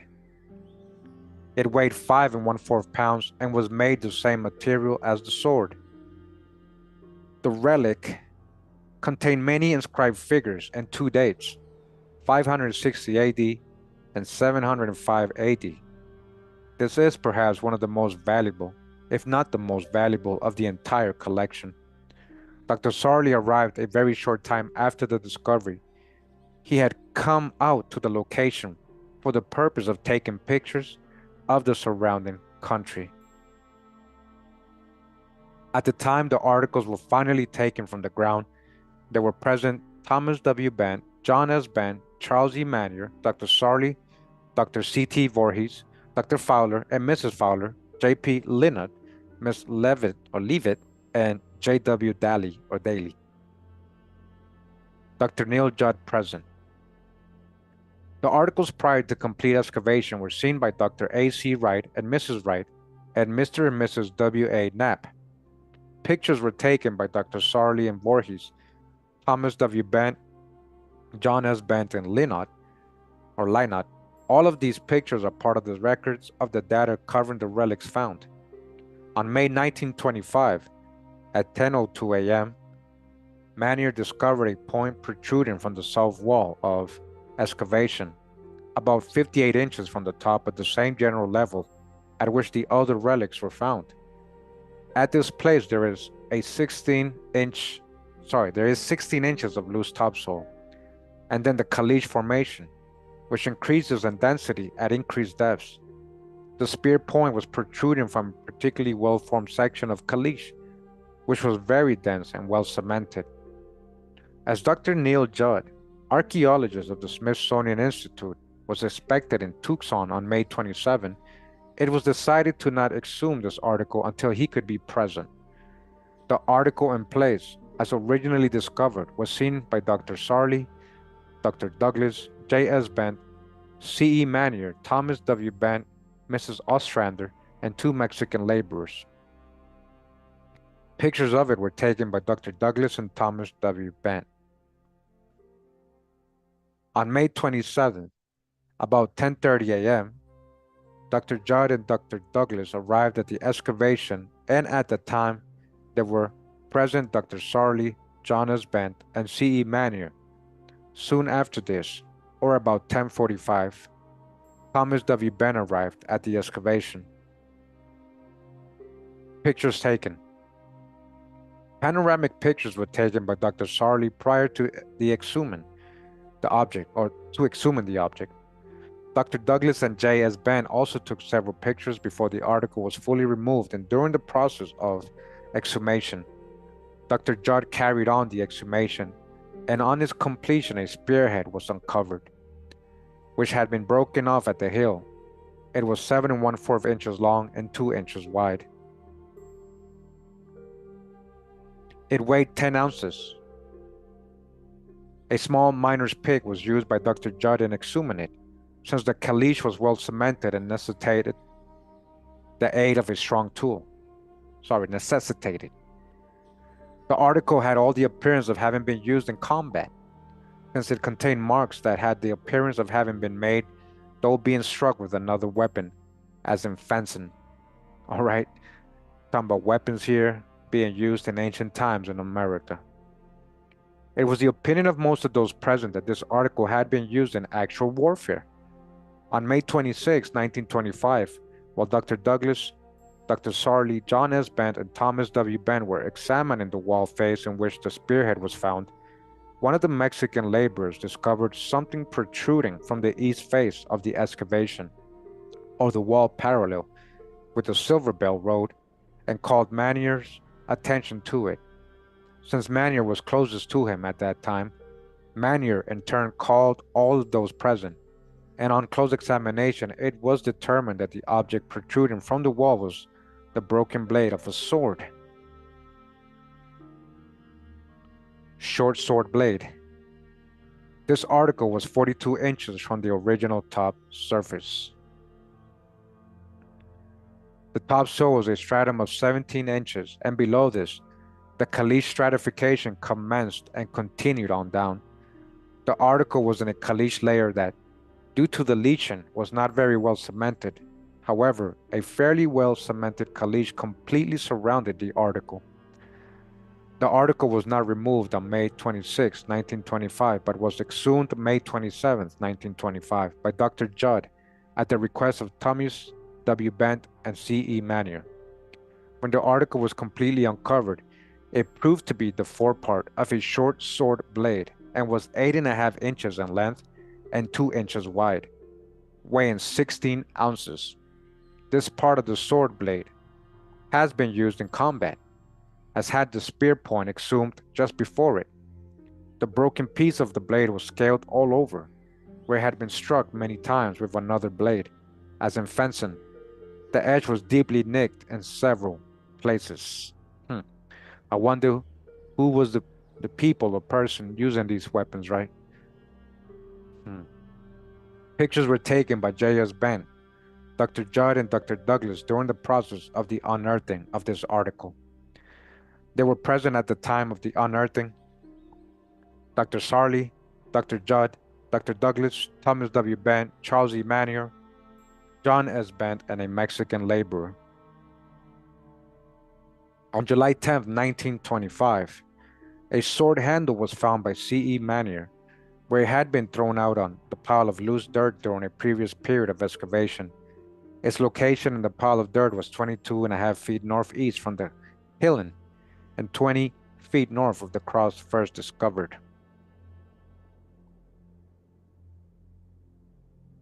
Snake entwined cross. A sword tip or point 3 1/4 inches long by 2.5 inches wide was found August 27, 1925 at 3:30 p.m. by Corella. It was a depth of 6 feet and a well-cemented caliche stratum and 7 to 12 feet from the first cross and 25.5 feet from the kiln northwest. Present at the time of this find were C.E. Manier, John S. Bent, and 3 Mexican laborers. A cross 17 3/4 inches high with arm 8 3/4 inches wide and 3/8 inch thick was found up August 29, 1925 at 10:15 a.m. A snake was entwined around this cross. It was located 6 feet below the surface and solidly cemented caliche, having been exhumed with a pick. It was found 22.5 feet northwest from the kiln and 26 feet from the first cross. It was first unearthed by Antonio Corella, a Mexican laborer. There were present at the time of the find 3 Mexican laborers: C.E. Manier, W.A. Knapp, proprietor of the Sunset Dairy, his son, and 2 of his workmen. Dr. Sarli and J.A. Poindexter arrived about 5 minutes after the find. Kirk T. Moore, Al Condren, J.S. Bent, T.W. Bent, and Mrs. L.C. Ostrander were all present within a short time after the find. Hebrew script appeared on the cross. Again, Hebrew script appeared on this cross with the snake entwined, right? The circled. Wow. Isn't Los Lunas stone around there that has the 10 commandments? Cross and crescent. On August 30th, 1925, while a party consisting of J.S. Bent, T.W. Bent, and Dr. Sarli were conducting the excavating with the aid of 2 Indian laborers, there was found a spear 22.5 inches long, the blade being 2.5 inches wide at the broadest point, and the handle 1 inch wide. The piece was first discovered by T.W. Bent and was at a point 6 feet below the top of the earth, in what had been well-cemented caliche, but had been dislodged by the workmen. It was located 16 feet northwest of the kiln and 9 to 12 feet west from the first cross. A combination cross and crescent was found on September 1st, 1925 at about 9:40 a.m. It was 21 1/4 inches long and was sealed under 6 feet of earth in a layer of solidly cemented caliche and was taken out with a pick. The location of this find was 26 feet northwest of the kiln and 30 feet west from the first cross. A Mexican laborer first discovered this place. His name was L.A. Burgues. They were present at the time of the find and during the excavation of this piece: John Bent, Charles E. Manier, J.A. Poindexter, Dr. Sarli, W.F. Richardson of the County Highway Department, and 3 Mexican laborers. Directly over the piece there was a large limestone boulder, which would weigh in the neighborhood of 150 pounds and which had by its weight caused the piece to be slightly bent. The relic contained Hebrew characters. All right, Hebrew characters. So not just Latin, not just so-called Greek, but Hebrew. And this type of Latin, a lot of it looks like Paleo-Hebrew. The handle found. On September 2nd, 1925 at 11 a.m., there was found a handle 7 inches in length, 5/8 inch wide, and 1/4 inch thick. It was located at the depth of 6 feet in solidly cemented caliche and was removed with a small trench pick. It was 30 feet northwest of the kiln and 33 1/2 feet west of the first cross. This piece was first located by L.A. Burquez, a Mexican laborer, but was not removed immediately on discovery. Pictures was taken of the piece and placed before removal of Dr. Sarli and C.E. Manier. The piece was entirely exhumed at about noon the next day. Those present at the time were Thomas W. Benn, Dr. Sarli, J.A. Poindexter, Mrs. Ostrander, and John S. Bent. Those present the day before at the time of the original discovery were the three Mexican laborers and Dr. Sarli, C.E. Manier, and J.A. Poindexter. A spearhead was found on September 2nd, 1925 at 1:50 p.m. It was about 5 3/4 inches in length. It was located 29.5 feet northwest of the kiln and 33 9/12 feet from the first cross. It had been thrown out by one of the laborers while the excavation was in progress, being found later by another laborer. There were present at the time of the find C.E. Manier, John S. Bent, Kirky Moore, L.C. James, Al Condren, Secretary of the Tucson Chamber of Commerce, Leighton Kramer, Dr. Sarli, and three Mexican laborers. All right, you guys hear all the artifacts they're finding, right? It might, it's kind of repetitive, this part, but they're telling you so how this was documented, each piece, at what time, what date, who was present. The sword blade, 11 inches long and 2.5 inches wide, was found September 18th, 1925 at 9:45 a.m. It was at a depth of 5 feet 3 inches and 76 feet from the kiln in a northerly direction. It was first discovered in a place by one of the Mexican laborers, there being about 1.5 inches protruding from the face of the excavation. It was not excavated when found, but witnesses were first summoned and photographs taken of the article while still in place. Photographs were also taken as the excavation progressed. Right, and then continuing, says here, cave-in. The sword blade was uncovered by Dr. Sarli and T.W. Bent, and it was necessary to use a miner's hammer and a trench pick to loose the solid cemented caliche in which the article was embedded. They were present at the time of excavation Dean Byron Cummins of the University of Arizona, Dr. Douglas and Mrs. Douglas, Dr. and Mrs. Sarli, Mrs. Ostrander, Mr. and Mrs. T.W. Bent. A sword was taken out in 3 pieces on November 6, 1925, one of the breaks being an old one and the other the result of having been struck with a pick and excavating. This article was found by Placido Ochoa, a Mexican laborer, of 353 South Mayor Street, and was entirely excavated at the time of discovery as a result of the overhead having caved in. The find was made at 11:12 a.m. and was located 6 feet, 6 inches below the surface, 6 feet below, and solid cemented caliche. It was 39 feet north from the kiln and 52 feet west from the fence. Its length was 17 inches, and its point was broken off and missing. A tip of a spear, 1 15/16 inches long, was found on November 6, 1925, at 11:45 a.m. by Ricardo Balancuela of South Mayor Street, a Mexican laborer. The piece was found in some caliche that had been loosened by him and was being removed on his shovel. It was approximately 6 feet deep and 30 feet northwest of the lime kiln and 50.5 feet from the fence. Present at the time were 5 Mexican laborers, C.E. Manier. A sword was found by a Mexican laborer at a depth of 6 feet in the solid cemented caliche strata on November 7, 1925, at about 11 a.m. He was excavating on the front face and removed the piece of his own initiative, and as a result, no data was available except as to location. There were present at the time C.E. Manier and 4 Mexican laborers. The length of the sword was 18 inches. A small spear point was found by J.S. Bent on November 13, 1925, while he was examining the face of the excavation.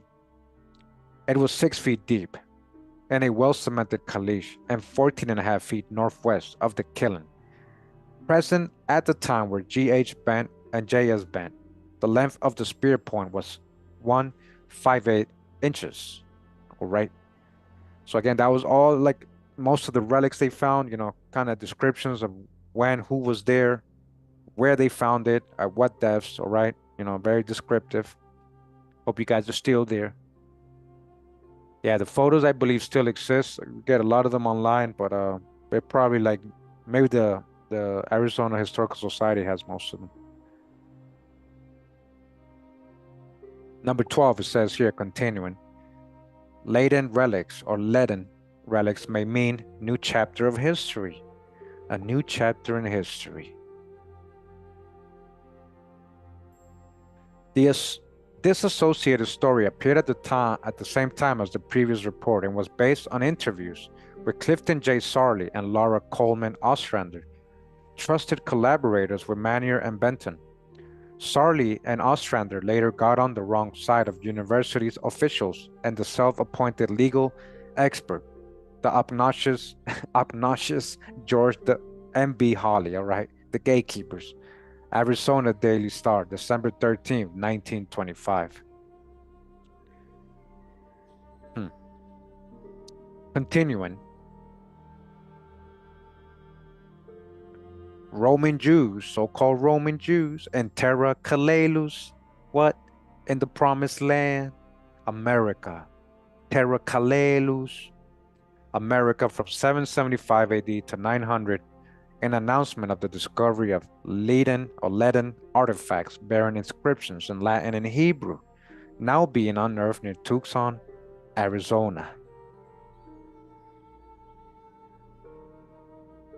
Leaden artifacts of great antiquity have been unearthed near Tucson, Arizona during the past year.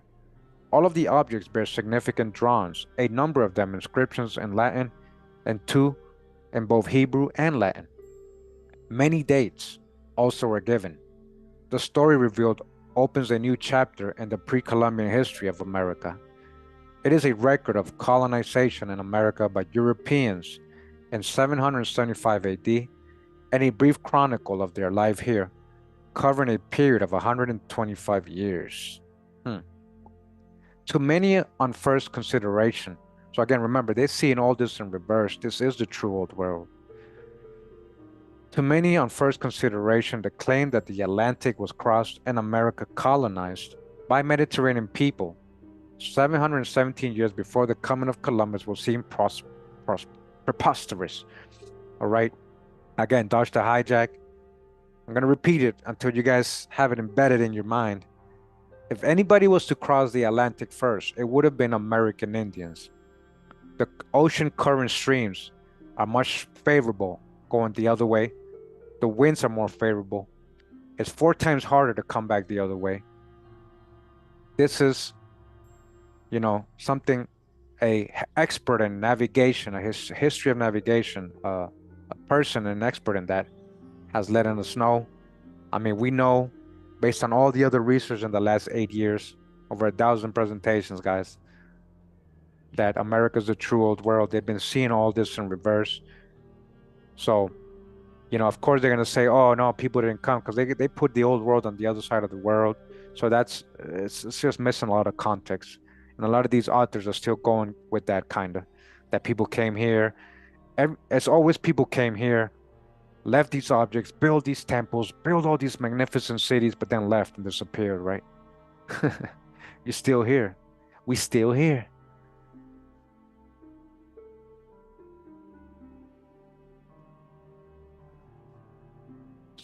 But to others, however startling this discovery may seem, it will appear quite in line with the volume of evidence gleaned in recent years in various fields of investigation, which points convincingly to old and New World maritime intercommunication back even into the centuries BC. We've been navigating all around the world from here. All right? Just peep the library. So we know there was interaction between the continents in ancient times.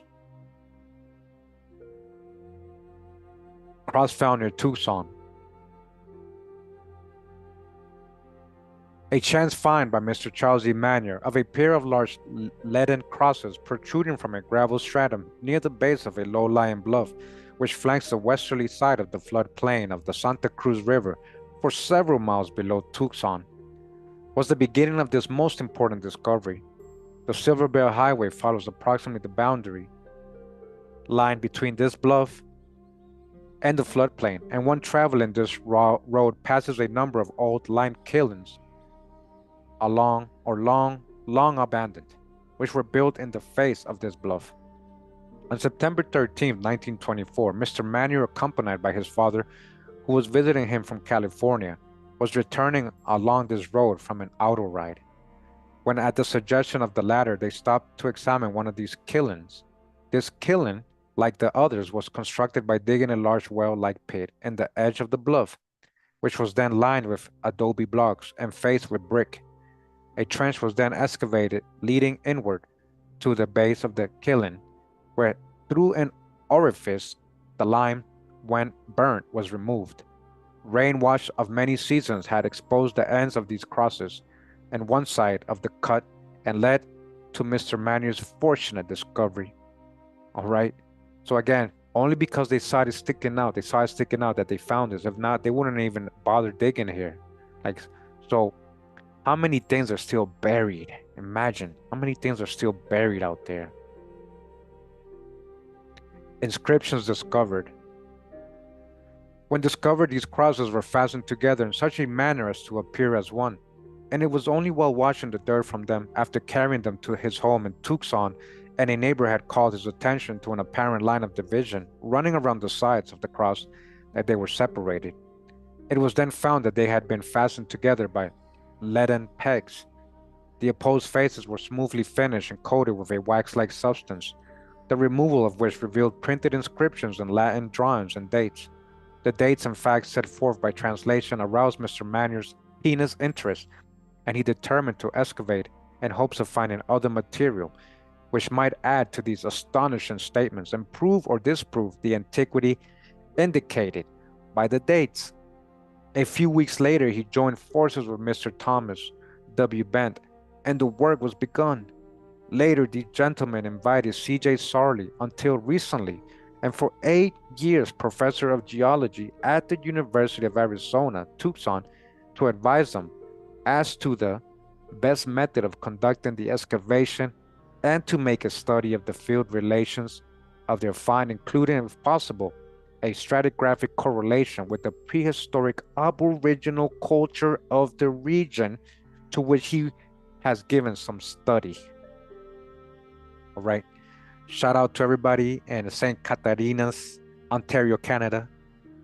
Much love and respect to Ambush Predator. Thank you for the donation, brother.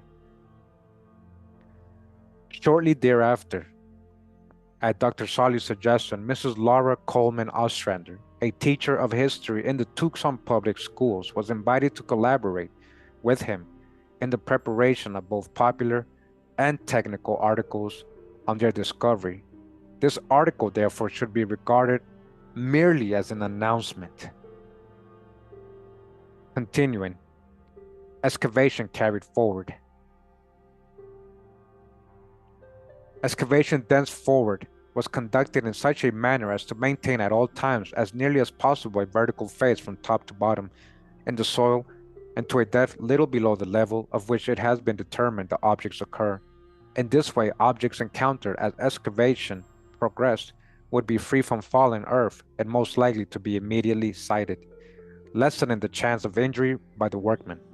This method also provided for the examination of many of the objects while still embedded in the soil, and the study of the uninterrupted full 5 or 6 feet of overlying soil, the taking of measurements, photographing, and the calling of competent and well authenticated witnesses as to the conditions under which the objects were found.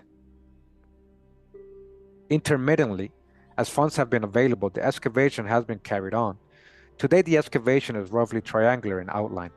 The base of the triangle, 80 feet long, begins at the side of the highway, and its apex extends the same distance back into the gravel bluff, well past the lime kiln.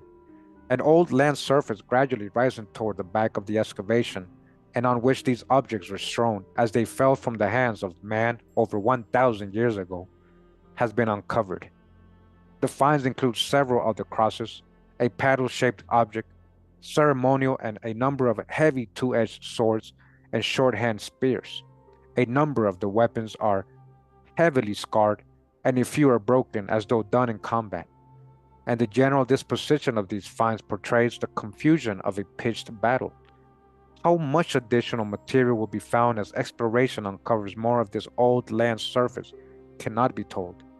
Perhaps we may find the ashes of their fires or the place where they smelted the ore for the lead of their crosses. Continuing, Indian relics unearthed. It seems not improbable that the long valley of the Santa Cruz River,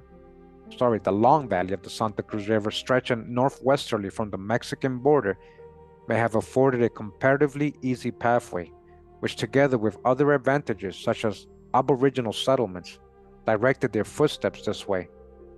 The place where their record has been unearthed may have been chosen by them because of the presence of a spring.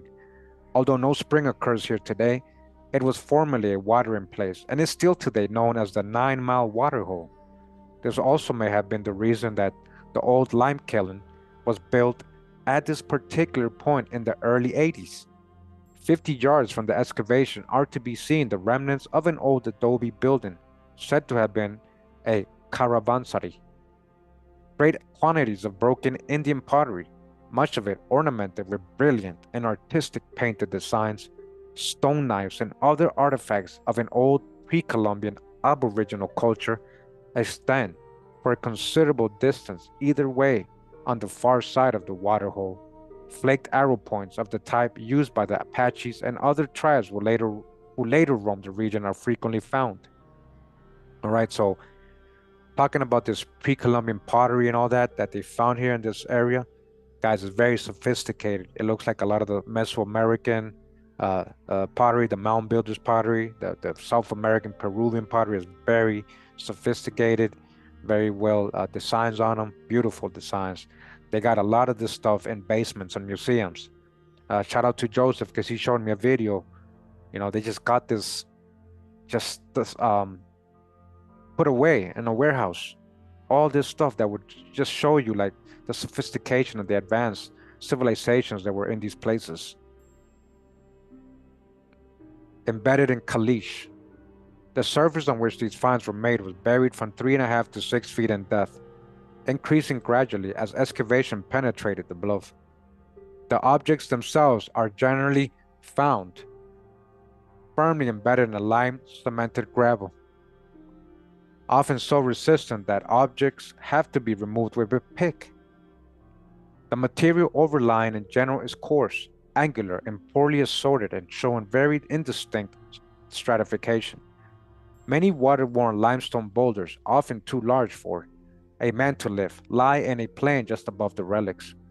This seems a well-defined feature, which may be traced for some distance, shown in the sides of the dry flaring washes, which deeply dissect a plain bounded at its lower edge by the bluff, through which the flood waters from the flanks of the Tucson Mountains are discharged to the channel of the Santa Cruz. At the top of the section is well-defined darker stratum, often 15 inches or more thick, a true soil on which scant vegetation of the dry slopes finds roots. Immediately below the soil and formed by evaporation of lime-charged groundwater is a thick zone solidly cemented by deposition of lime by the Mexican name caliche, by geologists as desert limestone. In fact, cementation of the subsoil is the rule and has greatly retarded the work of excavation.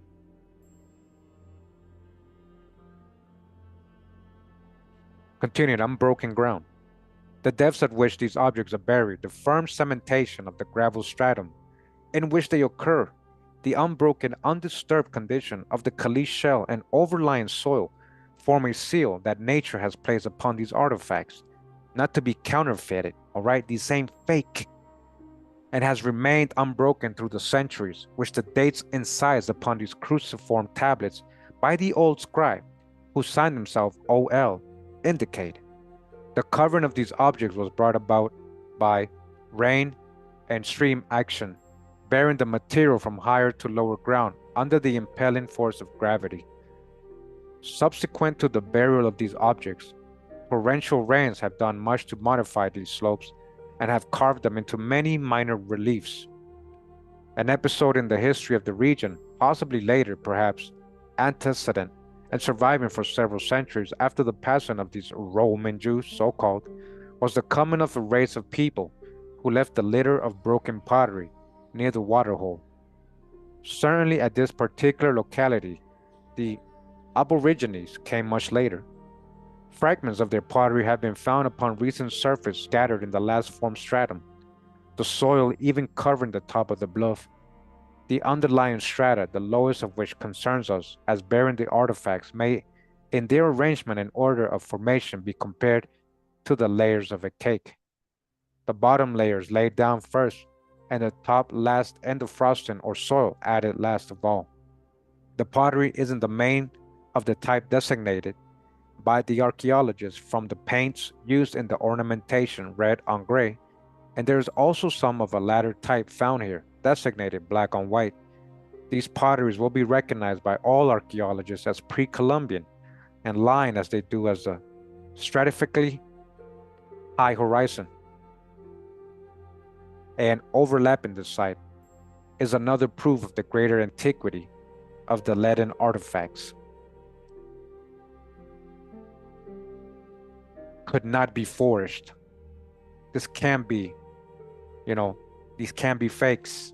The great antiquity of these leaden objects, as shown by the dates and the unique combination of details, the outgrowth of the peculiar conditions obtaining in the Western Old World during the early Middle Ages in the aboriginal setting of America, could not well be forged or duplicated, and the field relations, which have been carefully studied, confirm the genuineness of the record carried by these artifacts from the excavation as beyond the shadow of a doubt. Furthermore, competent witnesses have been taken to the excavation and shown the artifacts, many of them numbered among the scientific faculty of the University of Arizona, and they have uniformly expressed themselves as convinced of the genuineness of Mr. Manier's discovery. All right? These ain't fakes. Number 13, Arizona University will study relics. The next day after his explosive report on puzzling relics, the New York Times published a follow-up story. While Byron Cummings went on record as supporting the authenticity of the relics, officials at the University of Arizona began to waffle. They would eventually denounce the Tucson artifacts as forgeries. You see, the gatekeepers, New York Times, after they did a whole long article proving they were real, stating everything we're reading, the next day they were like, oh, they were on damage control. Somebody, the boss, the big chaser in charge. You know what I'm talking about, guys, who owns the New York Times. The big chaser, hey, no, don't tell the people this is the true promised land. It's supposed to be where we created the state of Israel. Whoops, don't mention the chasers. Although no forger was ever identified. See, they got no proof of that. But only because they're a New York Times and they say it's a forgery, people will believe it without doing the research, right? Homer Leroy Shantz, who replaced Cummings as president on June 30, 1928, was suspected of knuckling to pressure from certain members of the Board of Trustees and rejecting the artifacts. Look, guys, I cannot make this up. What did I just say? It was the Chazars, right? Shantz. I bet you he's a Chazar. I can't make this up, guys. They've been messing with history. They've been creating wars. Man, it's just, they'll get their time. Their time is almost up. Like, man, look what they're telling you right here. Because of the pressure he was receiving from certain members of the Board of Trustees, I bet you they chase us and rejecting the artifacts because it doesn't fit their whole reasoning of why they're over there in the so-called Middle East, taking other people's land. Now let's look at this. Listen what it's about to say. Wow. This was also a time rife with white supremacist ideology in universities and widespread anti-Semitic activism. Hmm. The dilemma of Arizona's powerful mining monopoly can well be imagined. How could mines be private property and archaeological sites at the same time? And must they now add Jews to Indians as obstacles in the way of exploitation of mineral resources? You see what the New York Times is saying? You're not trying to make Indians Jews, are you? Wow, I didn't expect that one. Hey, don't censor us, YouTube. So that was New York Times, December 14th, 1925. Wow. They got their hands everywhere and everything. Continuing, authorities there hold an open mind on authenticity of Roman Jewish objects. Dean Cummins impressed. He questions whether articles could have been planted as lime rock enclosed them, right? He's like, how could they have been implanted if they're under the lime rock? You know, they're embedded in this strata, cemented strata, 6 feet below. Tucson, Arizona, December 13th. The prevailing opinion in university circles and among other well-informed persons here is that the discovery of leaden crosses, swords, and other articles bearing Latin and Hebraic inscriptions in the Santa Cruz Valley, 7 miles from the city, if not complete hoax, indicates nothing more than that the relics were left by Spanish explorers and missionaries in Arizona in the 16th century or later. So that's what they were trying to say, because they didn't want to believe, because they know they can't say these are forgeries because these are real artifacts. So they're like, no, then it must have been the Spanish who brought them. Yeah, it must have been. Except for a small group, no one believes the story that the articles were left by Europeans. All right, a small group. I wonder who these small group are getting paid by. Trying to keep their jobs, right? Their reputations and stuff. So nobody believes that, though, that they were left by Europeans who preceded Columbus to America by 7 centuries. The theory that an expedition of Roman Jews came to America in the 8th century and left these relics as a history of their settlement here is generally regarded as fantastic and absurd dream with little scientific or logical support. Yeah, that's when you think the old world's on that side, but when you know this is the true old world, it makes complete sense, right? Dr. C.H. Marvin, president of the University of Arizona, said today that the university does not sponsor the story sent out from here by the discoverers to the effect that the relics indicate Roman Jews came to Arizona in 775 AD and remained here until 900 AD. Huh. So, okay, let's not call them so-called Roman Jews. Those are tags. Those are made-up words. We already know that. So we just know ancient Americans were the ones responsible for this, right? So after all the excavations and reports they were doing and all these archaeologists, geologists, and professors were confirming the genuineness, then they started hating. Oh, it was gaining too much attention. They would have had to rewrite history. They would have had to rewrite or let go of the textbooks they were using in the same university to teach history, right? Talking about Mesopotamia and Egypt and Rome over there. It didn't fit the historic narratives they teach us in school. So they started hating. The university does not stand sponsor for the story as presented, said Dr. Marvin. Our attitude is that we are going to work on the problem to prove or disprove it. All right, disprove it. I think most of the people interested in this are keeping an open mind until we receive further substantiating evidence. What more evidence do they need, guys? Like, they were there during the excavation. The geology don't lie. They know it's artifacts. Until now, University of Arizona professors of archaeology and Latin have been working on the discoveries as individuals, but the university has not officially taken up the investigation. It probably will do so after the 1st of January from both the archaeological and geological viewpoints. So they're literally saying, oh, we don't trust our own employees, our own people we hire as professors. You hired them, right? You had them work in the university, and now you don't want to believe them. Continuing, to determine rock bed age. The crux of the problem appears to lie in the geological age of the formation in which the articles have been found. University geologists will endeavor to determine whether the articles were planted in the limestone here within recent years, or if the discoveries are genuine, the approximate century in which they were left there. So far, the only geological investigation has been made by Dr. Clifton J. Sarley, a Yale graduate, who was professor of geology at the University of Arizona for 8 years, but ended his connection with the university 3 years ago, right? Why did he end it? He resigned because they were hating on him, right? He was in charge of their geology in the university. Imagine. It was felt that he was not well equipped for teaching. Oh my gosh, because he was saying these were authentic. You guys hear this?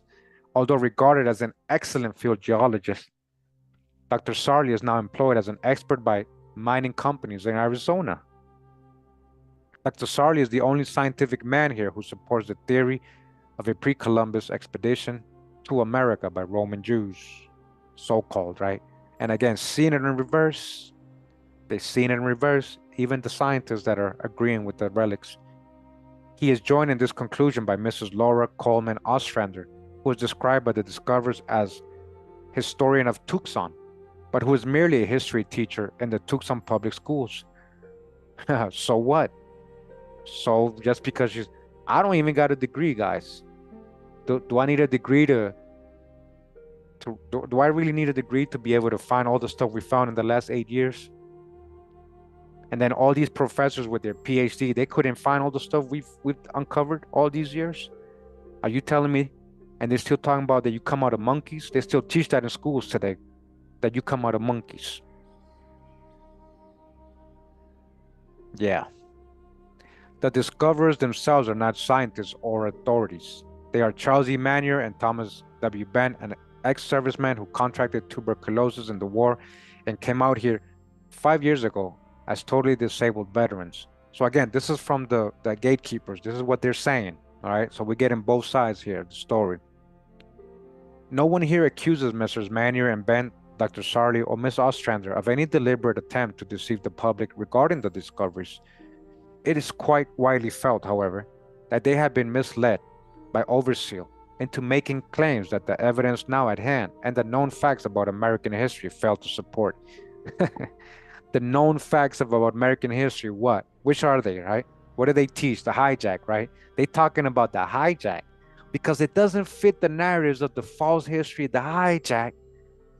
Oh, they just been, deceived. They just been deceived. They have been misled. By who?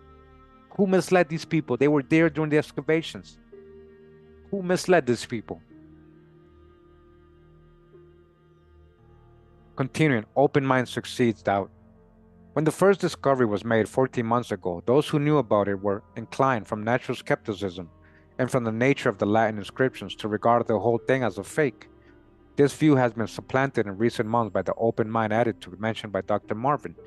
The change has been caused by statements of Dr. Byron Cummins, Dean of the Archaeological Department of the University and Director of the State Museum connected with the university, that the relics are genuine and of great antiquity. But because Mr. Byron Cummins, now you like, oh, let's keep an open mind. Let's not say they're totally fake. Dean Cummins, however, has been careful not to commit himself to the Roman Jewish expedition theory, which he does not regard as plausible without further substantiation. He admits that he is puzzled to explain who made the articles and how and when they reached southern Arizona. So even though he knows they were dug up, they're from that century, nobody could have planted them there. They are Latin inscriptions. They are real artifacts. He's gonna go that far because he ain't trying to lose his job either. He's got to have some friends in his secret society circles. Despite the statement by Dr. Cummins and other university professors that the articles are genuine, however, the opinion persists in educational circles here that there is a strong possibility of the whole thing being a hoax. Dr. Cummins was told this afternoon of the statement made by W.F. Hodge of the Museum of the American Indian, Hay Foundation, that similar finds at Coronado had been proved fakes and that he suspected the Tucson discoveries to be of the same sort. Huh. So the director of the Museum of the American Indian, huh? I bet you if we go up to him and we say, hey, did you know there was so-called black Indians? He would start laughing in our faces. I bet you if we tell him, hey, did you know America was a true old world? He'll start laughing in our faces. Yeah, I don't trust these people in the Museum of American Indian. When you go there, you see a bunch of hijack. Yeah.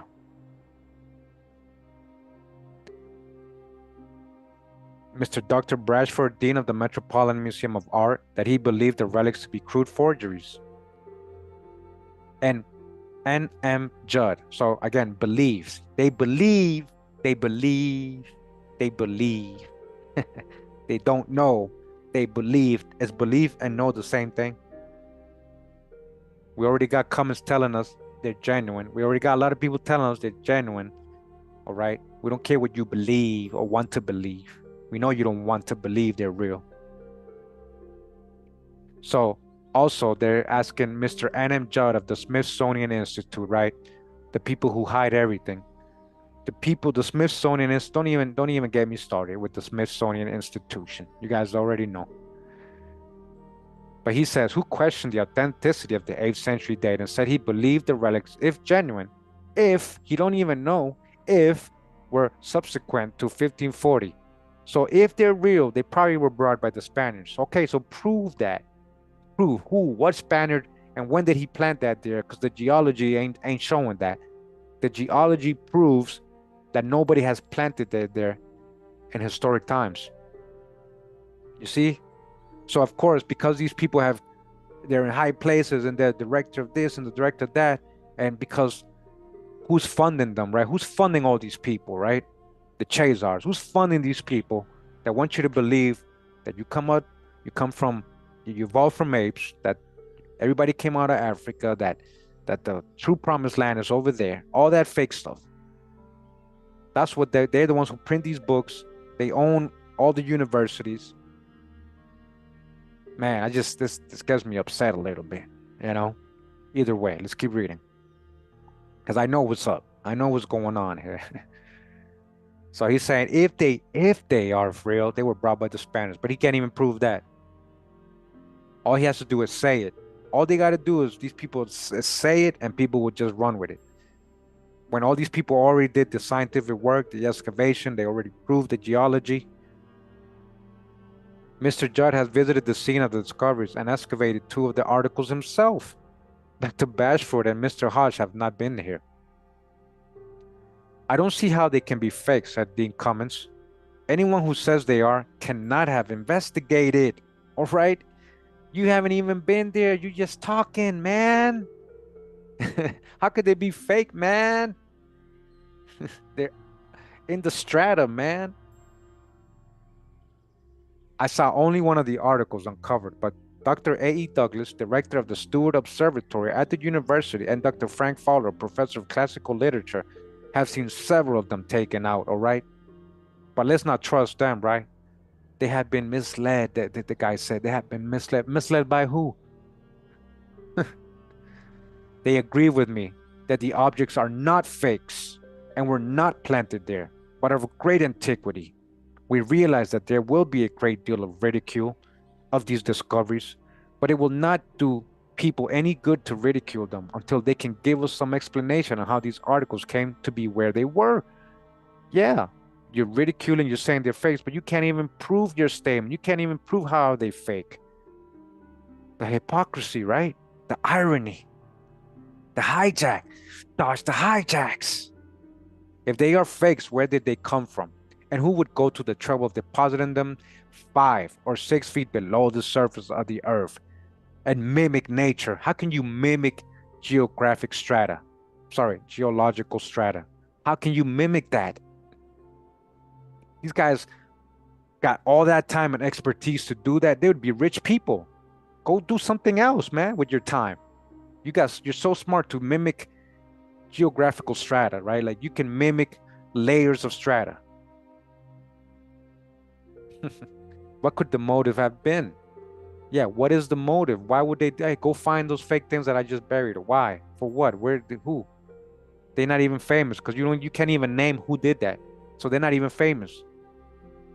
How could anyone profit from by such a hoax? Exactly. What is there to profit from saying it's a hoax or people do making it a hoax? What would be the purpose? You make no sense. Huh. Continuing. Dean Cummins impressed. Dean Cummins said he had asked permission to read a paper on the discoveries before the section on anthropology at the Kansas City meeting of the American Association for the Advancement of Science from December 30th to January 2nd. He hoped Mr. Hodge would be present and that there would be a full discussion of the genuineness and significance of the relics, with an opportunity to hear and answer scientific criticism of the discoveries. The article I saw removed, Dr. Cummins went on, they removed this article, listen, was a sword blade which had been buried 5 feet 3 inches below the surface and had been embedded in gravel and caliche. Caliche is a term for the formation resulting from lime leaching out of the soil and the lime rock in many places here. It forms beds from a few inches to several feet thick. Out there where the discoveries were made, caliche is prominent at the bottom of the stratum in which the articles were found. So how do you fake that? An above stratum of sand beds. How do you fake that, guys? How do you mimic nature? Caliche had formed all around these articles and had hardened around them so that they had to be dug out with a sharp pick or loosened by dynamite. Above the articles was lime rock, which had lain there so long that the feldspar had leached out in little seams in the lime rock, allowing the crystallized lime rock to break into pieces. It takes a long time for it to leach out like this, and I am convinced that the articles found were taken from undisturbed deposits and were bedded so deeply and firmly in the caliche that they must have lain there for a long period of time.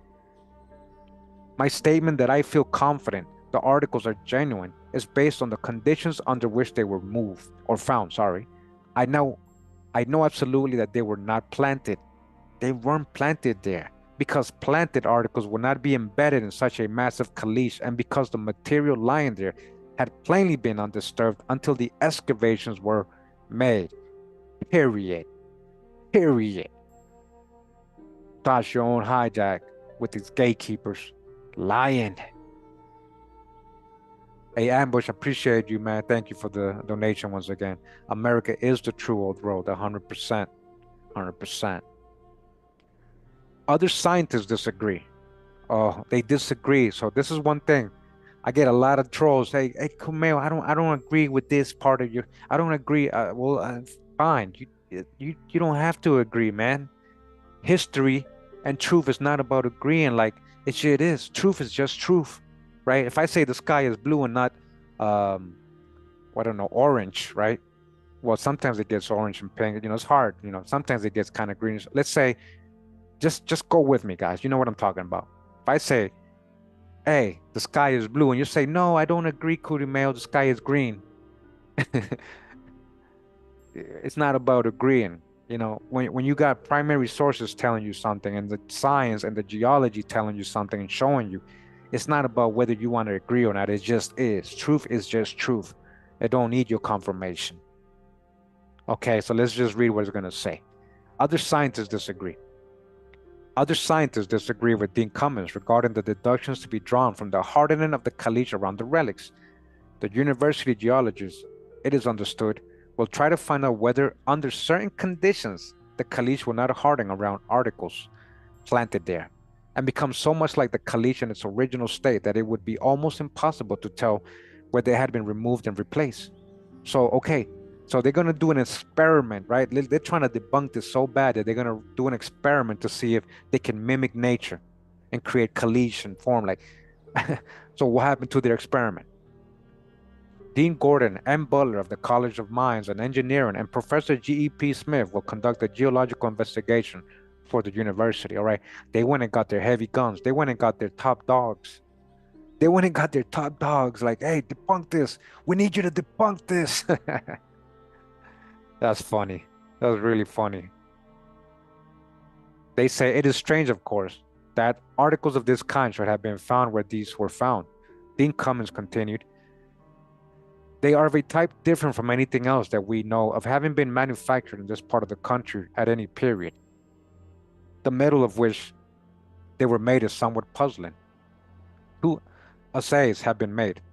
One shows lead and antimony only. The other shows lead, antimony, tin, and a little gold, a little silver, and a little copper. Dean Cummins said he had sent rubbings of the Hebraic inscriptions on the relics to Dr. Harold M. Bender, professor of Indo-European languages at Princeton University, and that Dr. Bender had written to Dr. Bashford, dean, regarding the metal of which the articles were made, asking whether the Metropolitan Museum contained any medieval articles of the same or similar constituency. So far as I know, no weapons were made chiefly of lead as early as the 8th century. You guys hear that? They can't even find these same material over there in Europe. They can't even they can't even mimic this in Europe, man.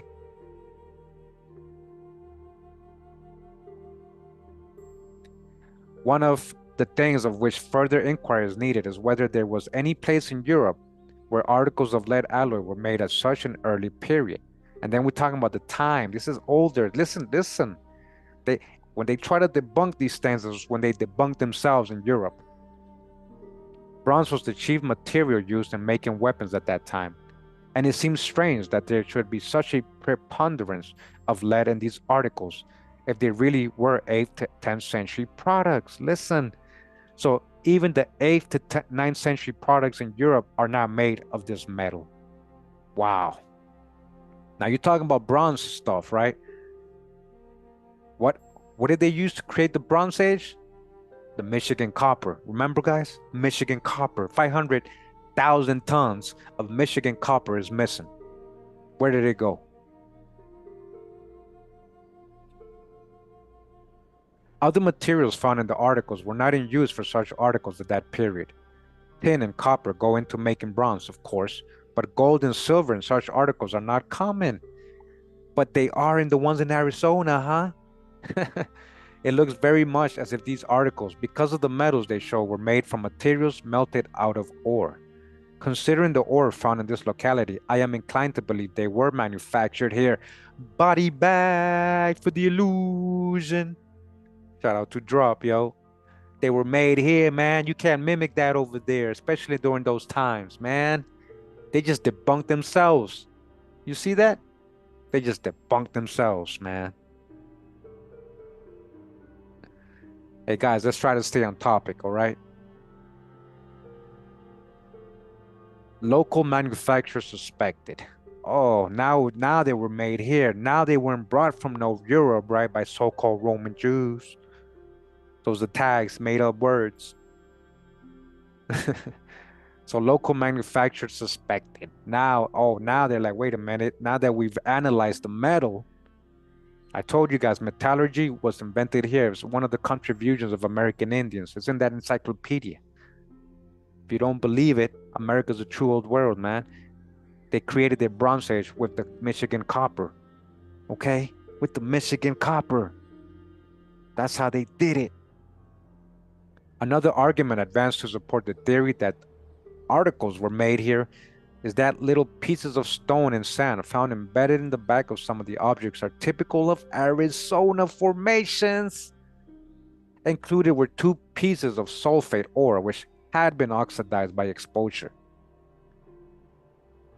Dean Cummins said he had translated the Latin inscriptions on the crosses and weapons, excavated, and had found them carved in a capital letter script used by Latin scholars up to the 8th century, but not subsequently.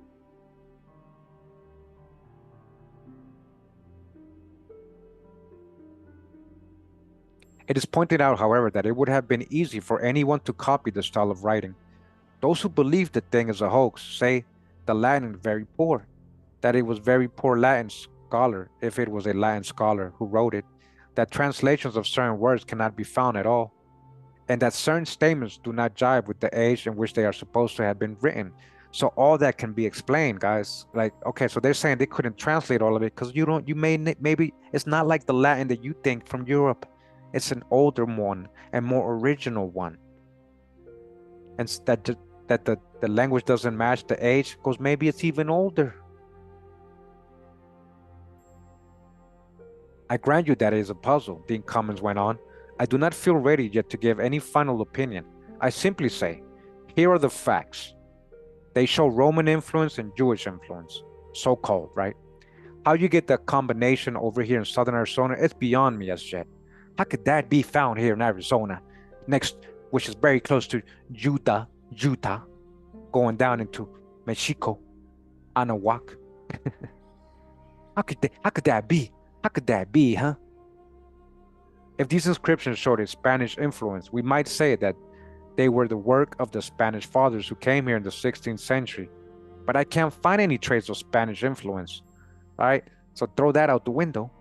The Latin is an old capital script, such as was in use for records and inscriptions up to the 8th century, but not in common use after that. You guys hear that? It was not used by the Spanish fathers. They wouldn't know this language. There are traditions from several sources of trading expeditions starting out from Europe for unknown lands in the early Christian period and in the time of the Crusades. It is not impossibility that we may have found in the interior of Arizona remains of such trading expedition. Being imbued with the crusading spirit, they may have manufactured these weapons for use against the Indians and these crosses for memorials to their leaders and left them all behind them when they were finally destroyed by the natives. The last of the articles made purports to bear a message that the inevitable day had come and that they were doomed. All right, so-called Indians, huh? What if they were so-called Indians that made these? There was many nations here, guys. This is the true old world. The most plausible conclusion, nevertheless, is that these things were brought here or were made here by the Spanish padres.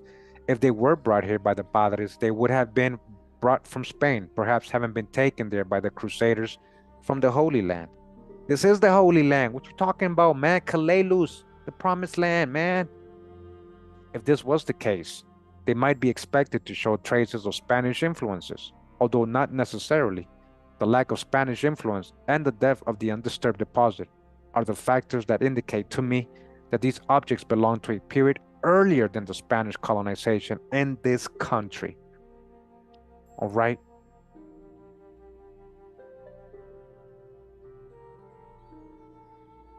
Seek traces of early voyagers. The places mentioned in the descriptions are Rome, Great Britain, and Kalalus, which is described each time as terra incognita, or unknown land, the promised land, unknown land. There is possibility that Kalalus refers to this country, but there is no evidence to that effect. Now, we got Kalalus all over old maps in North America, guys. Kivara, Kiber, Kivara, Kalalus, all that. The 7 cities of gold, Cibola, all that. The names given are of the Latin type, like Theodorus or Jacobus. The second might be Israelitish as well as Roman, but the Roman ending is used. Benjamin and Israel are names as prominent leaders, memorials to these leaders. All right, you guys hear that? So what was the other name of Jacob? Israel, right? Didn't he have a son named Benjamin? I don't think we have a right to claim that these things were brought to Arizona by the people who made them. There must be a careful investigation of any commercial or other expeditions which started out from Europe for unknown lands during the years mentioned. Mrs. Ostrander has been trying to find traces of such expeditions, but has not as yet got hold of anything that could be called authentic and definite. The record of that period are very meager. We also got to take into account the fake chronology, right? Dean Cummins and other scientists here concede that if any such European expedition had come here in the pre-Columbus period, the Indian lore, which is very extensive, would contain legends passed down from generation to generation about the strangers. They saying white. No, that's the hijack because all Europeans weren't white, so-called pale. That's what they're trying to say. And their crosses and swords. And that these legends would have been written down by the men, or white men, they're saying, who came here later. Gosh, the hijack. You see so much context missing sometimes in these researches, right? Like, it does get frustrating, but we have a right orientation. We have a correct reasoning with all the research we've done, right? Nothing extent indicates any tradition among the Indians about men having been here or European men between the 8th and 10th centuries. Dr. Cummins went on, The Navajo Indians claim their legends go back 1,000 snows or years, which would take us back to the year 925. But there is nothing in their stories about such an expedition. Because they're from here, man. Because they're from here. It is strange, he said, that no human bones were found with these articles. What must be done is what we are planning to do. I have promised to make further excavations in a systematic manner after the holidays. I will try to find the campsite of the people who had these articles. Apparently, these weapons and crosses were washed down a slope in times of flood. In the times of a flood, huh? And I think a campsite will be found nearby where they were washed from.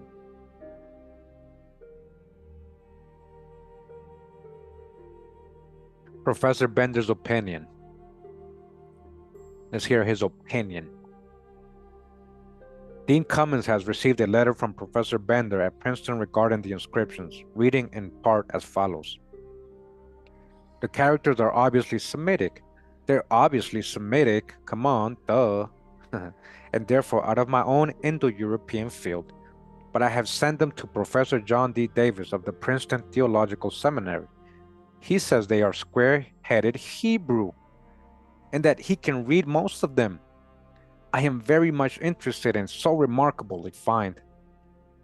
I would like very much to have your own conclusions as to the origin of those swords and crosses. The only possible thing that occurs to me is the Spanish explorers and Franciscan missionaries who, I believe, were active in your state in the 16th century. But the Hebrew inscriptions, are they survivals of the Crusades or what? Dr. Davis wrote, the inscribed words are Hebrew, as your correspondent judged, written in the familiar square character and often provided with vowel points. Many words are quite distinct, but for the determination of other comparison with the original would be necessary, all right? Hebrew. People think I'm just making this up. People think we're talking about religion. People still think, just Saturday I read that book about the lost 10 tribes, whatever, of the ceremonies and stuff, and they're still telling me I'm talking about a colonizer's book. The ignorance of some of my own followers, because they don't want to accept that part of the research. They want to believe everything else I'm showing, except when I say, hey, Indians were also Hebrew or Israelites. This is the true Holy Land. You think we're talking about religion? Trust me, guys, I got the comments, man. I had to man. Anyways, Dr. Cummins also received the following from Dr. Emil G.H. Crowlin, Professor of Oriental Languages, Union Theological Seminary, New York City. The matter is rather curious, to say the least, since the Hebrew consonants have the vocalization marks in accordance with a system that was not devised until about 750 AD. It would be rather strange to find it used by Christians 760-900 AD. The study of Hebrew was almost unknown to Christians during the Dark Ages, because we ain't talking about so-called Christians. That's the hijack. On the other hand, it is correct usage that could hardly have been expected to get into that vicinity. Both Dr. Crowling and Professor Davis gave translations of the Hebrew characters, which are in about 30 groups, while the Latin inscriptions were translated by Dr. Fowler of the University of Arizona. 25 articles have been excavated by Manier, Bent, and their associates. The relics were exhibited today in the Tucson Bank building, half for the benefit of the Tucson Community Chest and half for the expenses of further investigation. Adults were charged 25 cents and children 10 cents to view the relics and to hear Mrs. Ostrander talk about their significance. Bent took the money at the door. Outside was a large sign reading, Pre-Columbus relics, 1,000 years old. Earliest evidence of Europeans in America. They're saying white man, right? Just because it has what? Inscriptions from what they think is only from that side of the world. Exhibited here for benefit of community chests and to carry on investigation. Hey, much love, Ambush Predator. He says, I'm very much like this reading as it shows us that these people hiding the truth is an admission that they already knew. You see? You're right, man. Definitely, Matt. Appreciate your input, man, and your donation. Thank you, man.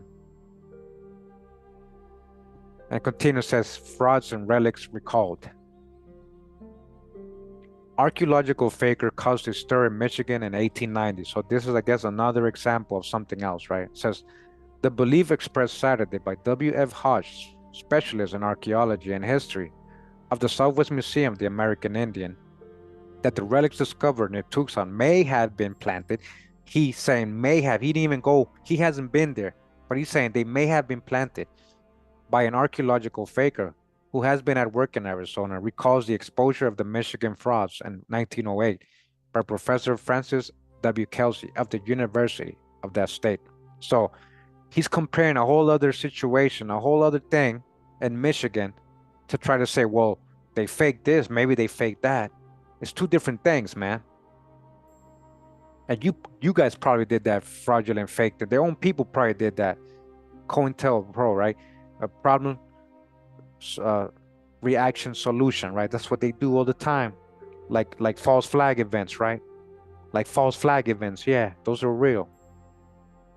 So he says in an article in the American Anthropologist for the first quarter of 1908, Professor Kelsey tells in great detail of three distinct archaeological frauds, two of which were laid to James A. Scottford, a sign painter of Montcalm County, Michigan.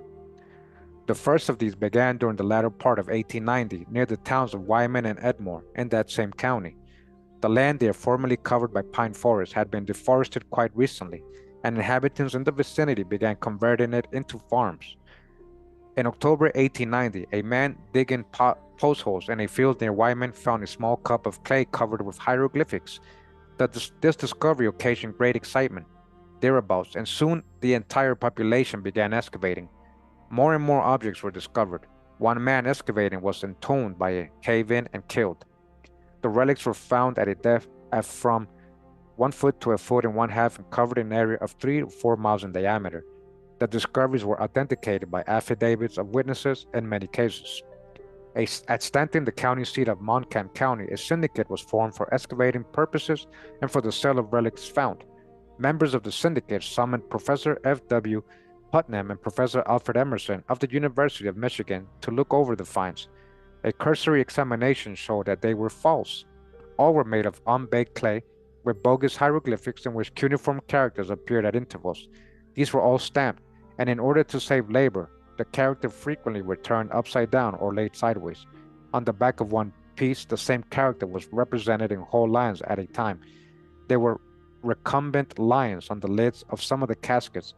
Of these, one or two had no tails. So again, this is totally different. All right. And the ones in Arizona, you got real professors, real geologists, real people excavating, taking pictures and everything. We got the director of the state museum and the geological department telling you it's genuine, not just random people. So this is a totally different. So because of that, he's trying to say the other ones are fake. So don't they have forgeries in Egypt and in Europe? So if they make a forgery in Egypt, then everything else is fake too then. If you're going to use the same logic, right? The two professors remarked that no primitive artist would have made such an omission. Afterwards, other caskets were found, and on these the lions had tails. In all, there were about 30 caskets measuring from foot to 30 inches in length and from 6 to 10 inches wide. So this is another thing. So because they found lions, so they're fake because they got lions, that don't make sense to me. There was lions in America. They could be that old. Like that's why they're fake. Either way, that has nothing to do with the Tucson artifacts. The covers were ornamented with grotesque figures in bold relief. Oh, sorry. In all, there were about 30 caskets measuring from a foot to 30 inches in length and from 6 to 10 inches wide. The covers were ornamented with grotesque figures in bold reliefs. The sides bore simulations of cuneiform characters and hieroglyphics arranged sometimes with iterations of a single symbol. Similar characters were impressed upon the tablets, of which there were about 75. Most of them were small enough to be held in one hand. Some of the tablets were found in caskets with small pieces of copper, evidently made by beating out copper coins and impressed with cryptic characters. There were few crude vases and other articles, including small things, which upon examination was found to have been made of light-colored clay, containing so large a percentage of sand as to make it extremely fragile. The drying had evidently been done in the sun or by exposure to mild heat. There were light cracks along the edges which were sharp and fresh. The material disintegrated rapidly in water, which showed that it could have been in the ground only a short time.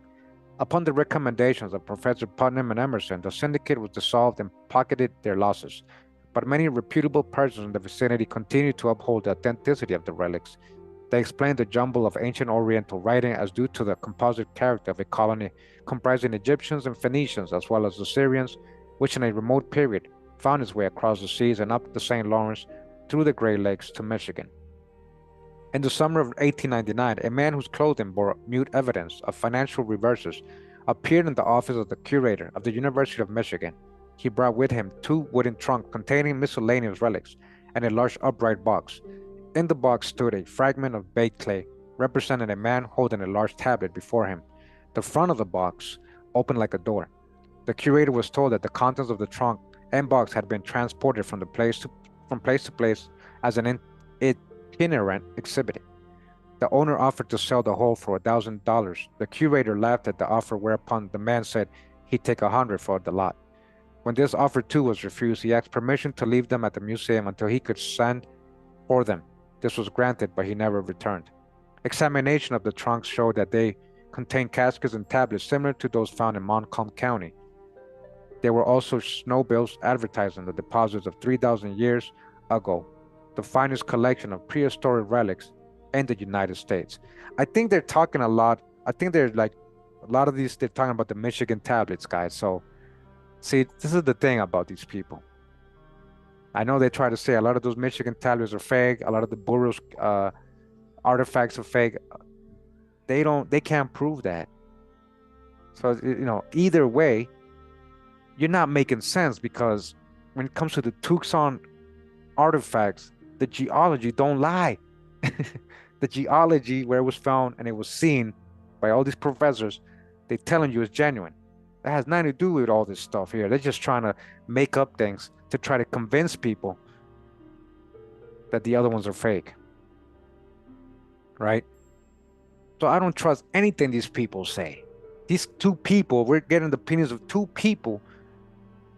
Who pays you guys? Who's your bosses? Tell me the truth. Examination of the trunks showed that they contained caskets and tablets similar to those found in Montcalm. Okay, so there were also snowbill advertising on the deposit of 3,000 years ago, the finest collection of prehistoric relics in the United States. The caskets in this collection differed in only 2 ways from the first lot. There was an improvement in workmanship, and the clay was baked hard.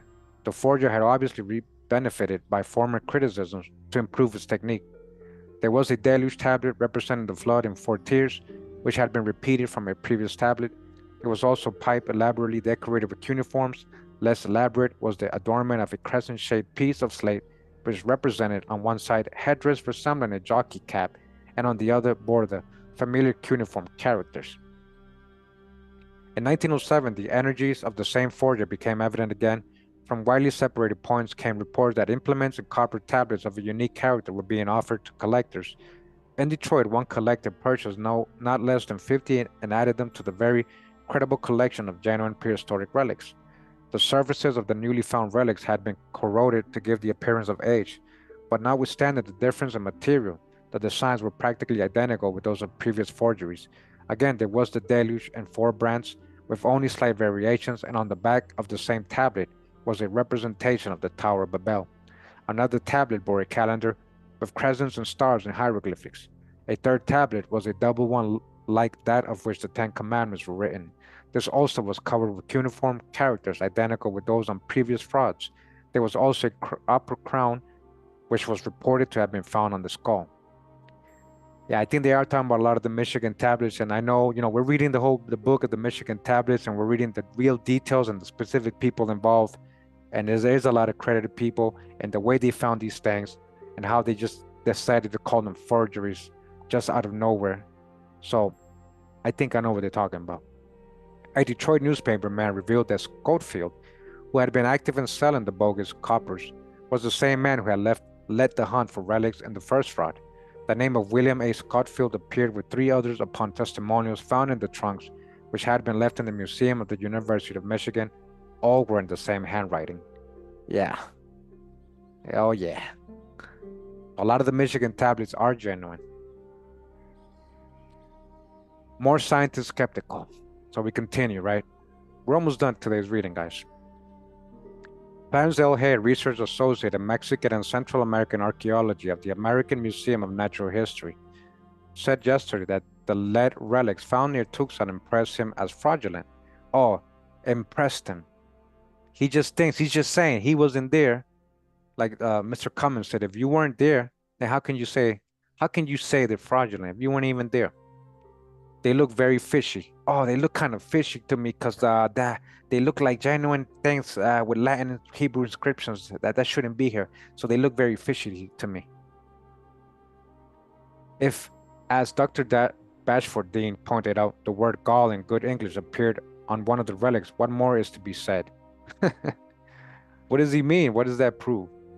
Dr. Richard J.H. Gotiel, professor of rabbinical literature and the Semitic languages at Columbia University, said he regarded the relics as a hoax. Oh, the Rabbi Gotiel, huh? The Chazar. Okay. Yeah, we believe everything they say. Right? Chosen people, huh? They are either a hoax, he said, or something of comparatively recent date. They certainly do not run back to the ancient date attributed to them. From a glance at the account, I would regard the thing as a hoax. Just from up the top of me, just reading about them, yeah, they're hoaxes. Literally, you see who they add, you see who's trying to say they're hoaxes. Like they weren't even there. They're discrediting all these professors, all these geologists, the director of the museum, the director of geology at the university. It's sad, man. Several noted archaeological hoaxes are summarized as follows in the article on archaeology by C.H. Redd and the Encyclopedia Britannica. In spite of the unquestioned and unquestionable character of Paleolithic discoveries in general, it must not be assumed that there has been an absence of falsification, forgery, and what the French call mystification. Yeah, we know that. That's, yeah, like you creating a whole fake place and fake relics over there on the other side of the world, or stealing them from the Americas and saying you found them over there. Yeah, we know that's real.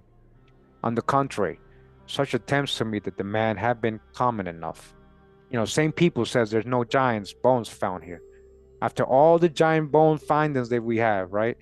Same people say we come out of apes and you know, and Ethiopia or somewhere over there. Lucy, same people teach you about Lucy, the ape woman. Apart from Edward Simpson, who was notorious as Flint Jack in the middle of the 19th century, many others both in England and on the continent of Europe have devoted themselves to this peculiar industry. Both Perthes tried to conquer the skepticism of his friends who doubted the human origin of the Abbeville flints by unwisely offering his human bones in the same bed. The molding Quignon jaw was accordingly produced and became the subject of much controversy, but the evidence finally showed that it had come from elsewhere. Oh, you mean like Javon Man? Like Javon Man, that's a forgery. You guys know Javon Man? There's supposed to be like a missing link, like one of the 8 men. That was a forgery. Look it up. They eventually they came out that that was fake. And that was their own people. That was these experts. The cave drawings also found near their imitators in modern times. One Maillet, a man of education, took a special pleasure in the production of spurious examples and even published an account of his pretended discoveries. But here, as in all the attempts at imitation of the cave, drawings of the modern effort were betrayed by their poor artistic quality, and a comparison of the new discoveries with the old was generally enough to disclose the forgery. 2 drawings on bone, on a wolf and a bear declared to have been found in a cave at Tingen in Switzerland were afterwards shown to have been copied from a child's picture book. Yeah, because you were trying to make that the old world and you got caught. What does that have to do with the Tucson relics, though? They were already declared genuine. In Switzerland, also, a brick trade was carried on some years ago in false antiquities, said to have come from the lake dwellings, and fantastic types of tools and implements were placed on the market. In Italy, too, a lively discussion has taken place of late years over the authenticity of curiously shaped flint implements from the neighborhood of Verona, while America has provided similar food for discussion in the well-known Lenape stone and the Calavera skull. Nope, you can't even. Nope, nope. We did the video on the Calaveras skull. You can't even. You now see. This is what I'm saying. Now them bringing this up, saying that's a forgery, they just snitching on themselves now. Now I know these guys aren't even authentic. We proved the Calaveras skull where it was found. We proved the Calaveras skull is a fossil. You cannot fake a fossil. You cannot fake it. The geologists and the experts, this was written before it was called a forgery. They were already had it in their journals and their scholarly writings. They already had declared it. What's it called? I forget the name of the age of the strata they found it. I forget the name. I got you. I'll find it. I got you. 1 second, guys. And this is why you gotta catch up. This is why you gotta catch up. I got a playlist called Forbidden Archaeology. All right. So them using the Calaveras code to try to say, see, they just snitched on themselves right there. It's been 2 years since that disaster struck. The city's population Pliocene, is now sparse. Right? In an effort to... Pliocene, man, in America, Pliocene. They found that in real old deposit under volcanic eruptions. It's fossilized. It had volcanic strata and lime, all that stuff that the Tucson characters had, the lime, man, they cannot say that's a forgery. You cannot fake the Calavera skull, guys. And that's not the only one found in that area in California. So right here, this is proof that these people are just gatekeeping. All right. So they try to debunk the Tucson, Arizona, with other fake false declarations. All right. I don't pay attention to that stuff. We already proved the Calaveras skull was real. Check out my video on the Calaveras skull, guys. The former bears drawings of the French cave type, while the latter, if genuine, if genuine would carry the story of man in American continent before Pliocene. Pliocene man in America is what I'm saying, man. Calaveras skull, man. If genuine. I thought you said it was fraudulent. But now you're saying if. You don't even know. If genuine, huh? Again, what does all this have to do with the Tucson relics, though? You just babbled and made us read 3 pages of this to convince us. But you didn't convince nothing. Number 14. Tucson relics show European lived in America centuries before Columbus dodged the hijack. They seen it in reverse. They seen it in reverse. The state's capital newspaper took a much less defensive, more sympathetic view of the Tucson artifacts. Everything in Gilbert Koselin's piece confirmed the finds' genuine importance in the most responsible journalistic tones, stopping just short of taking pot shots at the Eastern intellectuals, the pot shots, the gatekeepers, who appeared as witnesses on the opposite side, and having none of the blustering readers might have suspected played a part in the story. The Arizona Republican built a solid case for this discovery and its implications for American history. Arizona Republican, December 27, 1925. Experts say all findings are genuine. Nature herself has placed the seal of authenticity upon the relics recently discovered near the Tucson.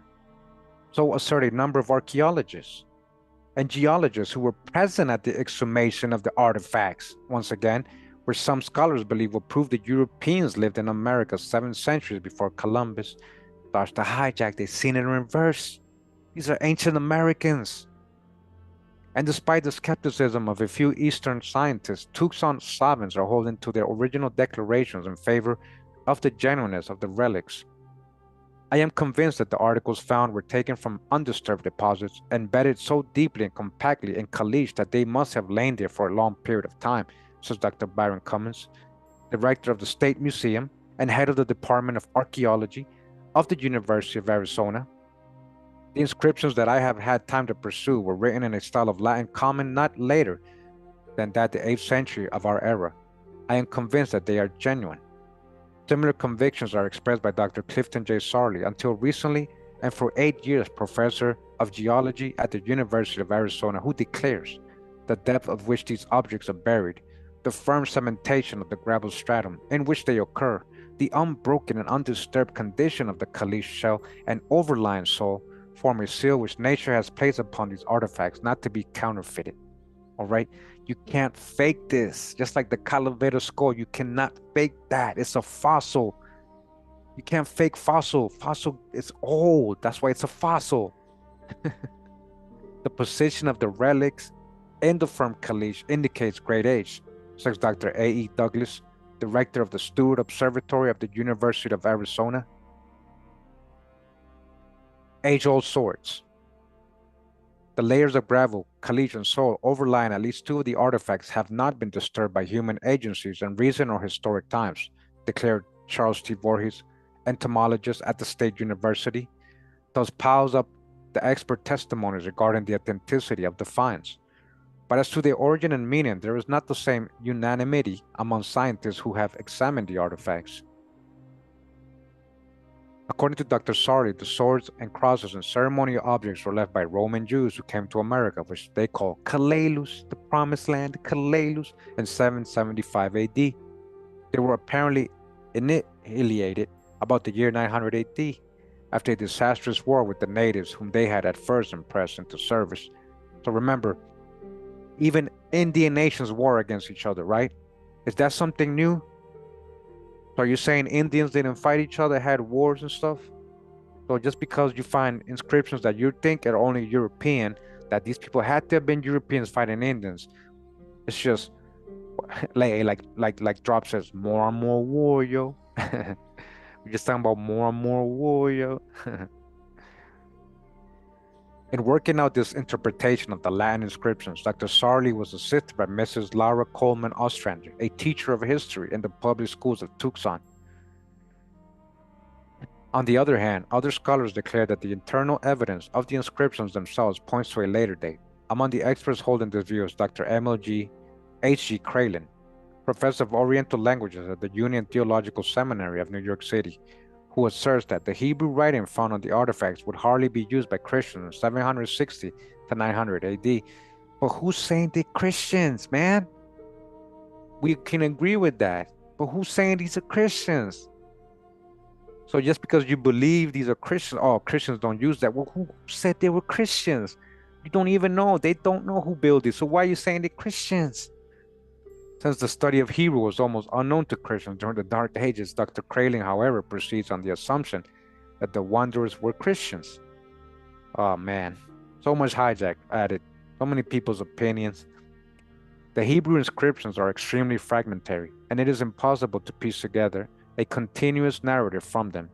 Some scholars express the same difficulty with regard to the Latin writings, which they say are merely a series of phrases rather than an unbroken narrative. Dr. Wade E. Ellis, former Attorney General of Ohio, at one time Assistant United States Attorney General and now a member of the National Archaeological Association, has expressed the belief that the voyagers may have been Phoenicians, who were noted in olden times as being long-distance navigators. The combination of Latin and Hebrew inscriptions, Dr. Ellis suggests, points to Mediterranean influence. You mean the Gulf of Mexico? Is that what you mean by Mediterranean? Phoenicians came out of the true Holy Land. Phoenicians as sea peoples, not a nation, as sea peoples, which included many nations, came out of ancient America. We already got all that dropped in the last 8 years, man. 30 relics. There are 30 of the relics. The first was discovered by Charles E. Manier of Tucson on September 13, 1924.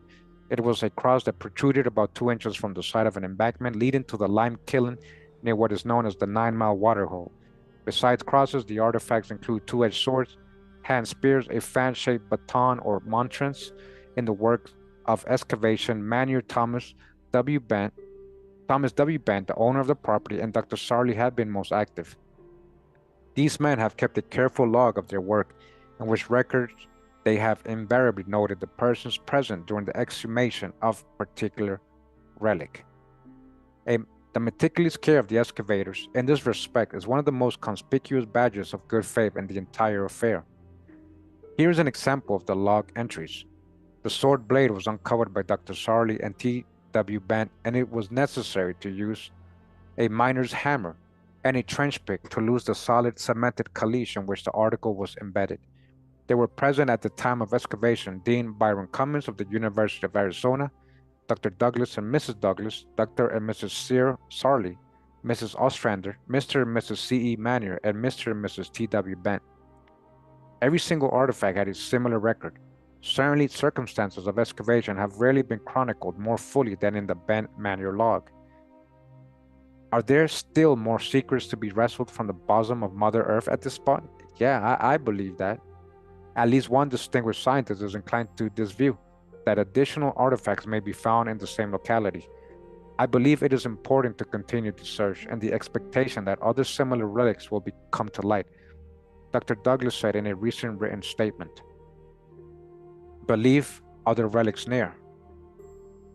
A similar thought has been expressed by Dr. Sarley.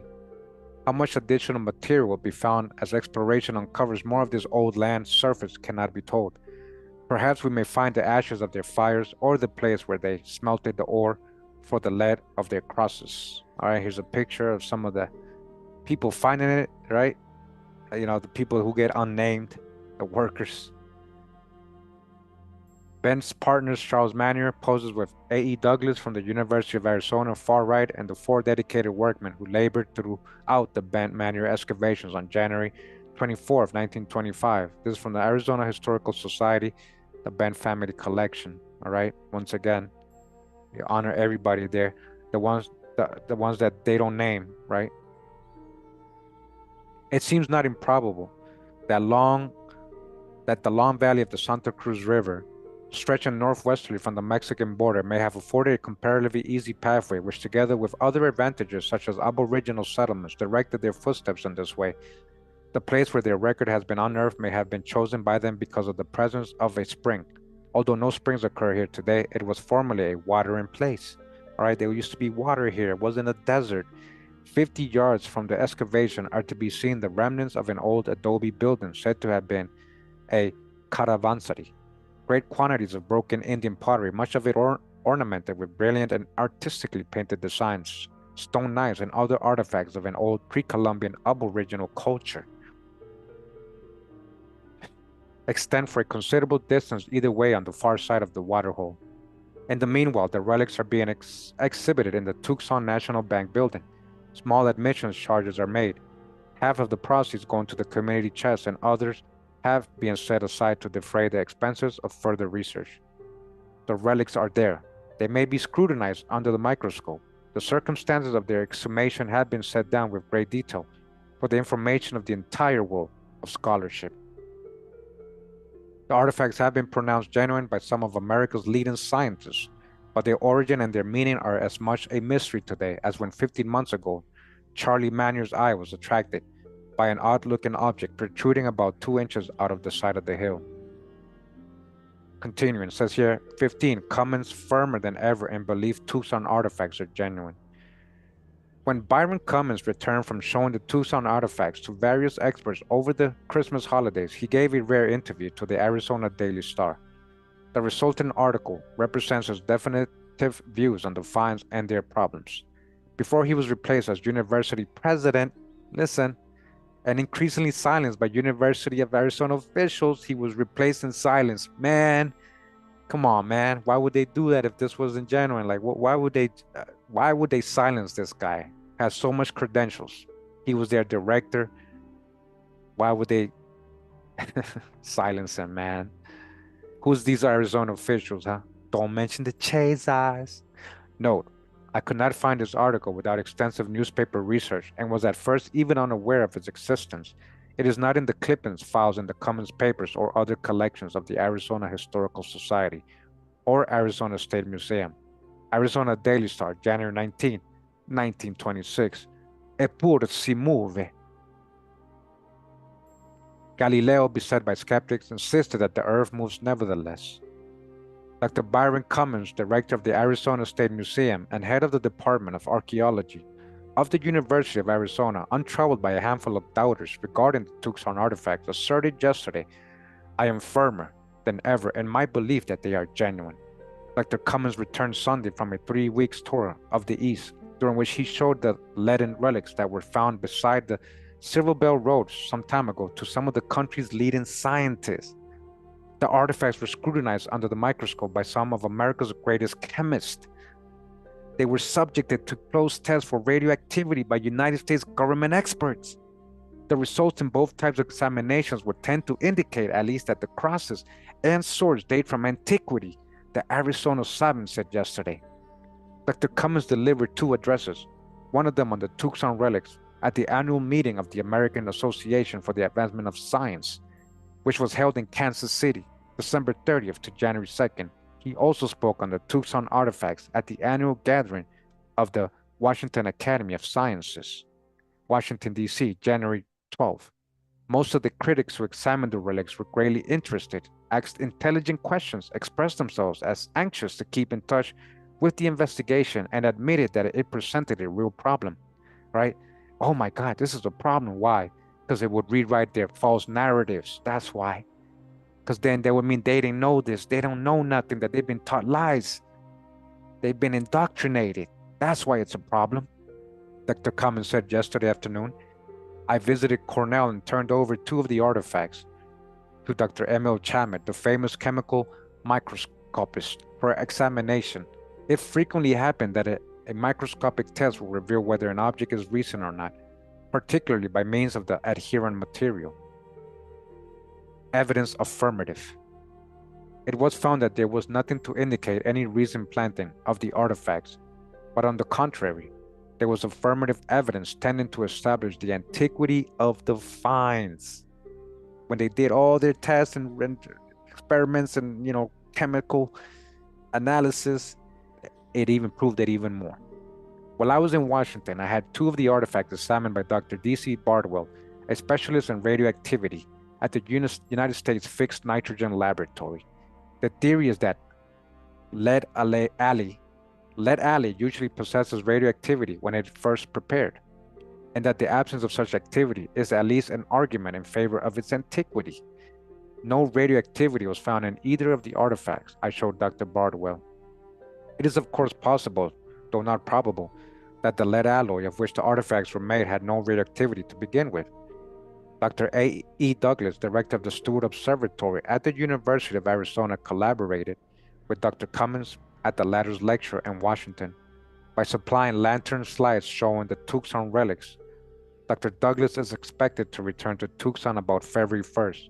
At Princeton, New Jersey, a meeting of 15 scholars of classical language was held at the home of Dr. Harold Herman Bender, professor of philology, and John D. Davis, professor of Hebrew, both of the Princeton Theological Seminary. Great interest was manifested by all present in the Tucson relics. Dr. Bender suggested that some of the symbols showed Mithraic influence.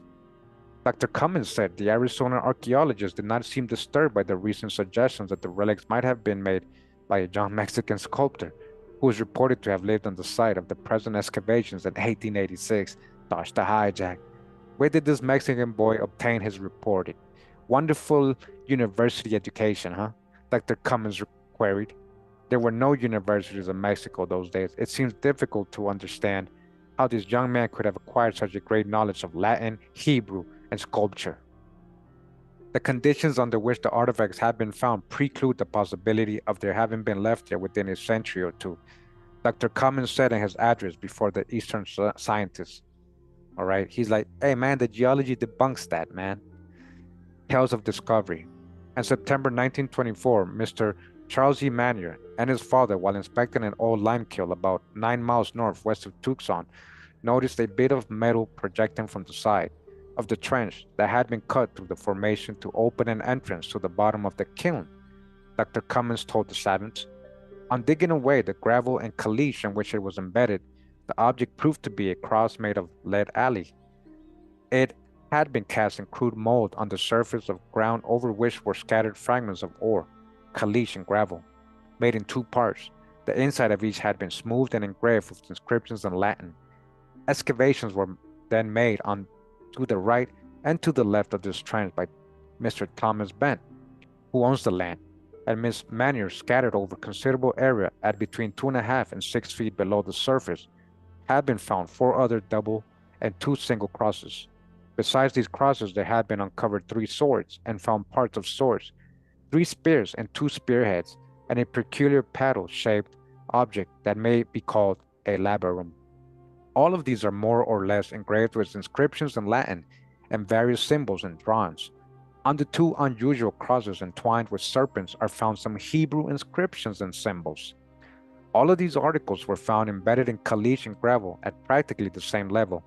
None of this superimposed material shows any evidence of having been disturbed since laid down by natural forces. The highway, now known as the Silver Bell Road, takes a northwesterly course out from Tucson along what was once the old stage and freight routes from Tombstone through Tucson to Yuma. On the right stretches the Santa Cruz Valley, while on the left the road is flanked by an irregular bench of sand and gravel and loose rock that has been cut by arroyos and tiny valleys. The ridge between ends and points and low rounded hills such as would be left by the slow erosion that has been going on for many years, in fact ever since the Tucson Mountains were thrown up and formed the low volcanic range that stretches across this country. For miles these points and ridges form the foothills and lower benches of these mountains. This road threads for the most part along the end of this bench which formed the bank of the Santa Cruz when its water spread out over its entire valley. Just before one reaches the old 9-mile waterhole, the bank on the upper left and hand side is quite abrupt. In this bend was built the lime kiln referred to at the beginning of this article. This kiln was constructed by sinking a cylindrical shaft down through the surface soil, gravel, and caliche to the depths of about 6 feet. This shaft was then linked with brick. A trench was cut into it from the edge of the bank, otherwise the bench is undisturbed. It was in this undisturbed material, principally at the right of this trench, that these articles were found. One rumor says that the man who cut this trench some 45 years ago found some pieces of metal, but up to the date we have been unable to verify this report. It is easy to distinguish the material thrown out upon the surface from the shaft and from the trench when the kiln was constructed and used, but there is no evidence that this formation has been disturbed either on the level at which these objects were found or in the strata overlying them. This caliche is a lime crust formed irregularly from the superimposed and surrounding soil and rock. It settles into pockets, spreads out into sheets, and cements the sand and gravel together in hard masses that can be broken up only by sharp pick or charge of dynamite. Found in hard caliche. So they're saying that even when they built the kiln, they say there's a rumor that they had found some metal objects. So what happened to those? So they probably already had found stuff. Somebody hit them. Found in hard caliche. Many of these objects were embedded in part or whole in this solid caliche and could be removed only by vigorous effort with a good pick. Some lay in pockets or thin strata of sand which were overlaid with strata of caliche. Lines of gravel and sand extend along horizontally above these articles, which, if these articles had been planted in recent years and the holes filled up with caliche and gravel, would be broken and the lines of demarcation readily distinguishable. So if people had planted these, it would be proven, like it would be easy to see if they were planted. That's not the case. The earth, the geology don't lie. You can't fake that. You can't mimic that. This formation is also similar to that of the entire bench at this point and to that of the projecting hills on either side. Just when the torrential rain swept this mass of rock, sand and gravel down the slopes of the mountains, we may never know, but it looks as though this had once formed a continuous bend along the bank of the river, and when the water subsided, the current changed. The arroyos cut through this bench, and the storm rounded off the hills. At the bases of these mountains, on both sides of the place where these objects were found, we have encountered two periods of ancient Indian culture. The floors of the homes of the earlier culture lie from 3.5 to 5 feet below the surface, while the other is encountered close to and at the surface. The latter seems contemporaneous with the well-known ruins of the Gila Valley, which are estimated to be at least 800 years old. Just how much older the earlier culture is, hard to determine, but suffice it to say that it is much cruder culture and was overlaid with from 4 to 5 feet of accumulated deposit before the homes of the latter culture were built. Most of these artifacts were found at from 5 to 6 feet below the surface, a slightly lower level than that of the earliest Pueblo culture yet encountered. Thus, there are two outstanding facts in this problem. The articles are covered with from 4 to 5 feet of undisturbed natural deposit, and they lie at approximately the same level as the earliest prehistoric Pueblo culture of the valley, a culture showing no characteristic in common with these artifacts. The condition of the overlying deposits precludes their having been planted, and the articles could not have been of Indian manufacture. Gosh, the hijack, what are you calling Indian? Metals found here. The articles are made of lead alloy. Assess shows lead and antimony with traces of tin, gold, silver, and copper. Ores of this character are mined in the Tucson Mountains a few miles and in other mountains farther away to the south. The ores have probably been crushed and crudely smelted, the metals puddled and then used in the manufacture of these weapons and emblems. Two of the articles, the labyrinth and one of the serpent swords, may have been manufactured elsewhere and brought into the country. The metal seems to contain more copper and workmanship is rather better, but the probabilities are that even they were brought here from ore from a different locality. The most of the articles have been cast and then shaped by hammering and smoothing. The scratches made by stone and either rasp or a file or both are plainly visible on the surface of some of the objects. Nicks are also to be seen in some of the swords as if they had been struck with similar weapons and with the point of spears. All are crudely fashioned and show such work as you might expect to be produced by men in the desert country of Arizona, with few tools and no mechanical appliances. The engravings have been done by a sharp point with a straight stroke in some, while in others the smooth line has been cut and then the edges tooled by a diagonal stroke. In the double crosses, the inside of each half has been smoothed and the inscription cut in the plain surface. Then these surfaces were covered with a thin coating of wax, the two parts fitted together and fastened with lead rivets, which were headed down. The Latin in the capital script that was in common use for records and religious inscriptions up to about 8th century AD, the words are separated by dots and the construction follows that of the classic Latin of Caesar and Virgil. There are a few mistakes in spelling. Regem is used where one would expect regentem. The nominative is used in one instance where you would expect accusative. The sentences are brief and aim to be mere records of facts. One would judge that they had been carved by one who had limited knowledge of classic Latin and wove expressions with which he was familiar into the record he desired to make. In the matter of proper names, you find the Latin form in most instances, but with Gaul, the English spelling in one instance, and Gaule, the early French, in two others.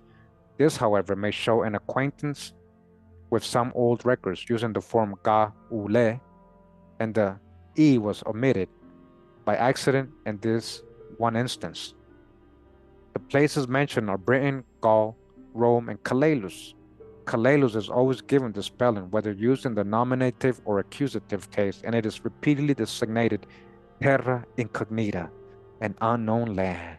We're just talking about the promised land. The expression pro ruvimur pelago, we are carried over the seas, is used several times also and indicates a journey by water to Calalus.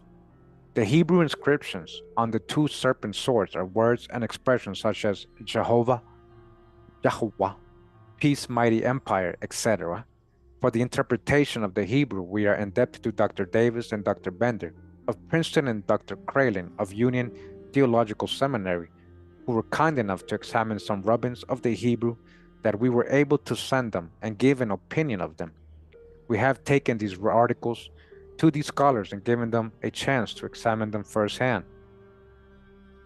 Continuing, drawings, ecclesiastical. The drawings and symbols show Jewish and Roman influence and are rather ecclesiastical than military or political. The so-called crown is more like a patriarch's cap, and the patriarch's double cross appears twice. The angels with drawn swords and the serpents suggest the story of the fall of man, while the 7 candles hark back to the ancient temple of Jerusalem. The square and compass indicates a knowledge of masonry. The drawings of the temple and the suggestion of the faces are Roman. Other symbols have no parallel as far as we know, but their origin may yet be traced. Thus, we have manifest in the objects themselves wide and varied influences. On the face, these evidences would indicate the work of men who slightly versed in classic Latin, Roman affairs, and Jewish history, wished to record this evidence to astonish their contemporaries. But would any people, one or more centuries ago, in this remote region have had time or means or desire either to hoodwink other men by their show of learning or deceive posterity? The European who lived in and traversed this region, even 50 years ago, had very little time for fun or fiction of this elaborate character. If any possessed the ability to have manufactured or inscribed these articles, life was too strenuous to have permitted such activity. The struggle for mere existence left no time for studying Latin or recording the history of the Israelites. So, just basically what he's saying, saying they're fake makes no sense. That somebody forged these, that makes no sense. People wouldn't go through all this trouble and then go and dig them and mimic Mother Earth, mimic the natural geology there. Come on, the strata. It makes no sense. You sound really unintelligent trying to say these are fake or forgeries. Some have suggested that the Spanish padres may have had a station near here and left these records as evidence of their learning, but none of these objects show Spanish ideals or influence, a thing which surely would have been manifest had the zealous Jesuit fathers had anything to do with their manufacture or decoration. Besides, these fathers, like other pioneers, were too busy in marshaling the Indians to raise food and build churches to have resorted to the production of such records. Nothing like them has been found elsewhere in connection with the missions. And would it not be strange to find the padre indulging in such recreation in the arid country of southern Arizona? Like, why would they be doing that? The conditions under which they have been found preclude the possibility of their having been left there within a century or two. It seems impossible for the formation overlying them to have assumed its present condition in less than several centuries. This evidence, together with the data found on the articles, indicates that they were left there at some time preceding the coming of the Spanish adventurers and padres into southern Arizona. The articles were commemorative of their leaders, symbols used in the religion, and weapons for their defense against their enemies. Such articles as a group of men driven to the last extremity will leave behind them. If this supposition be true, then the bones of these brave men, their campsite, and further evidences of their character and customs must lie scattered beneath the caliche in that locality. To uncover these and solve this mystery is the task which we are setting ourselves. You know, did they find the bones? Who knows? And again, we're almost done here, guys. This is the last part, part 16. Literally, we got like 2-3 more pages. It says, leaden spear shaft found in location of famed artifacts. This report is one of the only notices in the press concerning the flash in the pan university-run excavation of the Silver Bell Road site. It concerns artifacts 28 and 29, which turned out to be missing pieces belonging to the previously discovered artifacts 25 and 27, both excavated by the Bent Dig team 3 years before. Notice the finds are called relics, not artifacts or objects. They were never inventoried by the university. No record were kept of Hand's excavation, and it was abruptly shut down shortly afterwards. Arizona Daily Star, February 17, 1928. Many scientists present an excavation of newest silverbed archaeological discovery. Dean Butler attests to the fact they are not planted. Mr. Kosulish announces the discovery of 2 fragments of a leaden spear shaft found at the 3rd lime kiln on the Silver Bell Road. John Hand, an employee of the University of Arizona, located the relic pieces, but waited until the experts arrived to photograph and remove them. Dr. Gordon Montauk Butler, Dean of the College of Mines and Engineering of the university, extracted the pieces. He also stated that the soil showed no evidence of any recent disturbance. Dean Cummins states, the 2 fragments removed today were found at the same horizon level as those excavated 2.5 years ago. There are indications that they were washed down with the soil to their present position. Number 17, Byron Cummins was fooled once. Reprinted from 1934, this item comes from the 1980s, at a time when everyone had made up their mind about the Tucson artifacts. It tried to finesse The Controversy from the Old Pueblo Chronicle, a 75-year history of the Old Pueblo Club. So 1907 to 1982, April 12, 1934. Dr. Byron Cummins, professor of archaeology at the University of Arizona, director of the Arizona State Museum, and president of the University of Arizona, was famed worldwide as an archaeologist, but once he became the victim of a Tucson hoax. Dr. Byron Cummins, OPC, professor of archaeology at the University of Arizona, director of the Arizona State Museum on the UA campus, and president of the UA, was famed worldwide as an archaeologist, but once he became the victim of a Tucson hoax. Cummins was an instructor of languages, Greek and Latin, and dean of arts and sciences at the University of Utah. He came to the UA in 1915 and rose to his presidency in 1927. He had discovered ancient temples in Mexico, and early Indian ruins in this country. In September 1928, two Tucson men, Charles E. Manier and T.W. Ben, discovered artifacts made of metallic alloy of lead in old limekiln near Silverbed Road, north of Tucson. They brought several items of crosses, swords, and spears to Cummins. The artifacts were engraved with Latin and Hebrew words. Cummins and other UA scientists determined that the objects were made prior to 1539, the coming of the Spaniards to this part of the world. They bore different dates ranging from 560 AD to 900 AD. Cummins was convinced that their authenticity, as was Dr. A.E. Douglas, OPC, and Charles T. Voorhees, OPC UA scientists. If they are authentic, they would wholly upset American history. They would rewrite history, right? Because they were thought to have been carried to this locality by unknown band of Roman visitors.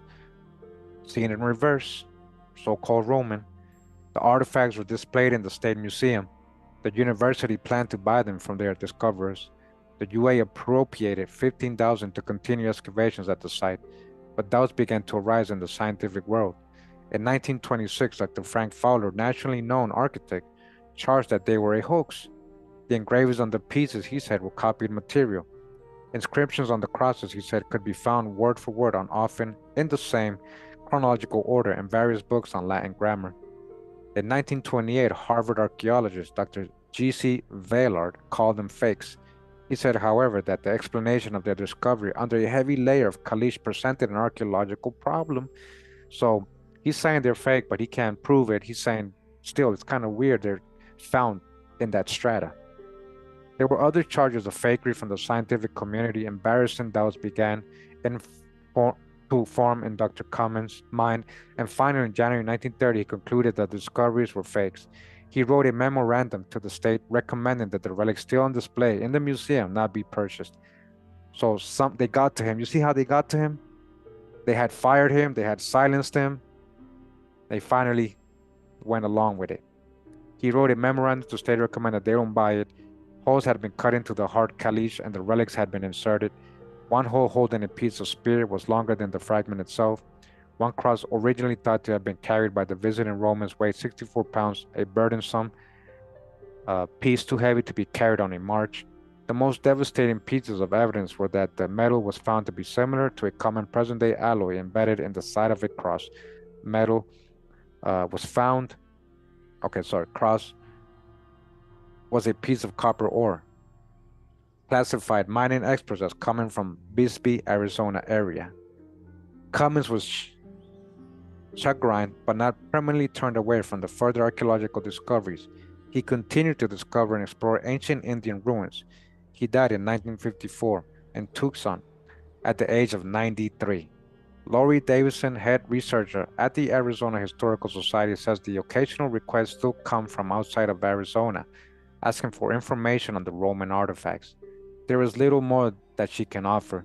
She says that the Manier and Ben descendants now living in California say they know nothing of the location of the relics. Neither apparently does anyone else. All right. So then it goes on to chapter 3, guys. We're going to end it right here. We read a lot today. Let me see. That was about, 3 hours, Wow, I read for a long time. Hey, Ambush Predator, man. Kurimeo, thank you for your service and your team for researching and passion on getting this knowledge truth to us open-minded and unopen-minded people.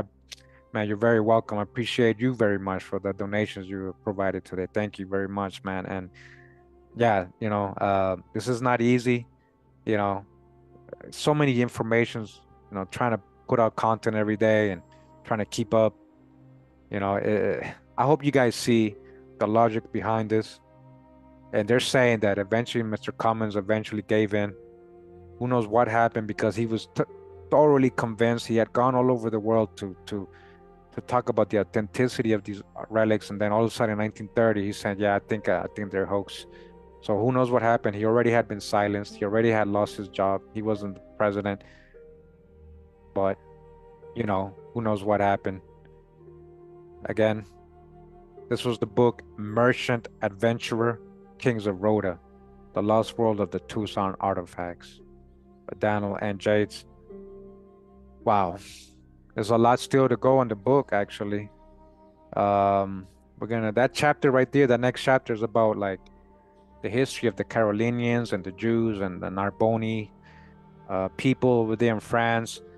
So we're gonna kind of skip that, and then we're gonna get to another chapter where it's talking about the ancient mining here in the Americas, which is pretty interesting. We're gonna do that in the next part of this series or installment.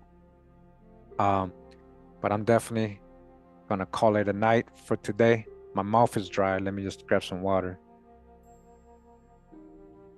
I hope you guys enjoyed the reading. Either way, I hope you guys can just put it all together. Check out the previous parts if you haven't. All right, let me just also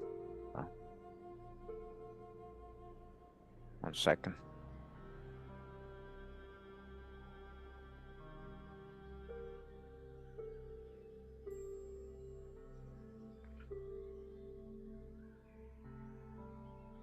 So this is the other playlist I was telling you guys about, Forbidding Archaeology, Proof of Early Man in America. And then we got the part 14, Untold Ancient American Truth, the Guadalupe Woman. Well, I did remake the Guadalupe Woman, a little better version. Then we got the Calavera Stone, which is this one right here, or part 16. I actually have updated versions of these. Let me see.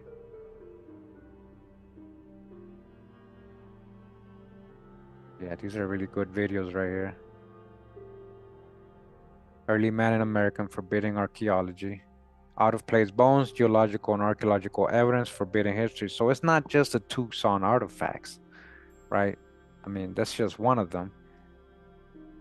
Then we got the Calico. I forgot about that. Calico, early man site in California, 200,000 years old. Calico. Check out this video, guys, too, as well. Like, this is all the stuff they're hiding. This is all the stuff they try to disregard. It's just overwhelming. So much. So many, so much research we've done. This is another one. This is a great video. So this is, again, in that series, Forbidding Archaeology. This is a great video right here. I think we should definitely do this again. Hueyatlaco archaeological site in Mexico uncovers 250,000-year-old settlement. This is really deep right here. I really like doing this research right here, this video. Scientific proof cover-up. It's a cover-up. They literally buried this. They literally reburied this. They found a mastodon. You see the mastodon that was inscribed on a bone. So how did a drawing of a mastodon get on a bone? You know? How does it get on a bone, a fossilized bone? It just happened to appear there, right? Yeah, we had elephants. So that's the other thing. We had elephants. Oh man, this is good. The pre-flood buried city of Mexico, the influence of Lemuria. Yeah, that's a good one too. The Grave Creek Stone. The first inhabitants of Asia came from America. Thomas Jefferson agrees. Yeah, the oldest land. We got this one as well. This is part of the history or myth series, but we put it in this one as well. This is what appears to be in 1969, construction workers found a 200,000-year-old floor in Oklahoma. An ancient stone hammer as well there. Man-made, confirmed by geologists. This is not natural. It's a man-made floor here. 200,000, according to their carving data in geology, right? So a lot of good videos we've gone over. If you guys are interested in that. We also got the Burroughs Cave findings here. Fraud or find of the century, huh? Fraud or find of the century. The Burroughs Caves. So this is the kind of stuff that they say is fraudulent, that people are making. You guys take a look at this stuff. You could decide on your own, based on all the information or evidence that we show, right? All the research that's been done. This is another one. The search for lost America, old world inscriptions, relics, and tablets found in North America. They found this in New York right here. You see this urn with what appears to be like Egyptian, like hieroglyphics on it? You guys see that? They found this in New York. It may date to 1500 BC. They found this in New York. We've done a lot of research, man. We've done a lot of research. Ancient race of pygmies and giants, right? Ancient Egyptian statuette. Look at this. I'll show you guys. Oh, that's the hijack. All right, come on, commercial. So ancient Egyptian statuette found in Illinois. They found this in Illinois, guys. They found this in Illinois. And then you got ancient style cat burials found in Illinois. What do they call Illinois? Right? Little Cairo or Little Egypt? Little Egypt, my fault. They got Cairo in Illinois, but they call it Little Egypt, right? Southern Illinois. Doesn't the Mississippi run by there? So these are like out of place things that people, kind of disregard. This is what I'm showing you right now. This is a good one too. The Mississippi Great Wall, a prehistoric structure buried in Mississippi. The Great Wall of Mississippi. This is a good video too. Very quick one too, 13 minutes. Right, and then we got giant videos. Then we got Los Luna Stone. We got Forbidden History. We read a little bit about that. Forbidden History. Ancient America. Yeah, a lot of good drop. Let me see. Oh, this was a good one. Hold on. Oh, we got Gloria Farley's we got to get back into that book. Gloria Farley's book, In Plain Sight. Let me just show you. This is some of the books I got there on my desk. In Plain Sight, Old World Records in Ancient America by Gloria Farley. We're gonna get back into that book. Right? We read this live, So I gotta this is actually that book that shows the people leaving Europe and indentures and where they were headed to. You guys see that? They were heading to the Caribbean, to Virginia, to New England. All these people working in plantations. 4 years here, 5 years there. Nevis, look at that. Barbados, New England, Nevis. This book was behind a wall. They found it and contained all the records of these people. They try to hide this book, these records. The Bristol Registers, you see that? The Bristol Registers. Yeah, I got a good video on that. Got a good video on that. This is a great video too right here. I had fun doing this one because I didn't know about this. The Quiquilco Pyramid, 7,000 plus years old. It's like literally parts of it are under volcanic eruption so the geology don't lie how old these things are. This is what I'm trying to tell you guys, and it almost has the shape of a mound. So could some of the mounds actually be made of stone under what we see? Yeah, geology versus radiocarbon. We already know radiocarbon is fake and it's very limited, right? It could be wrong, like in almost every case. Check out this video, the Coquilco Pyramid. This is a good video, right? Then we got ancient buried cities and elephant bones. Look, this is floods, muds, and elephant bones. Buried cities under Mexico. Yeah, this is a good one too. This was a pretty good one.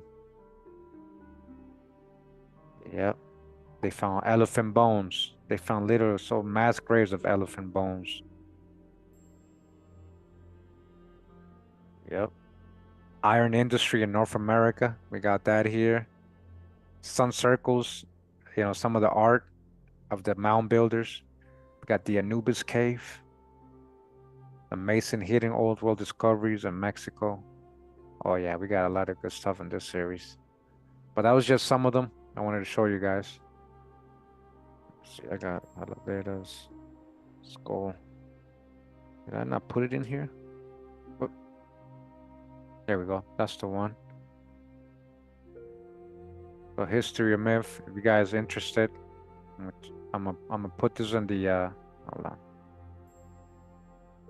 I'm gonna put this in the chat, the link, if you haven't watched this or if you want to rewatch it, so you can see if they're saying this is fake, then you can't trust these people.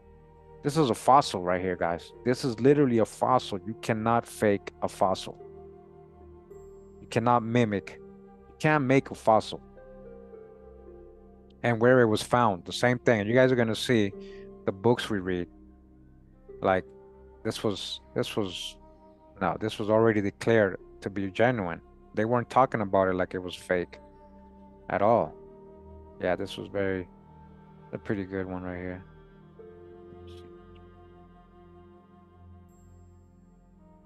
Yeah. Yeah, you guys take a look at this video if you like. Yeah.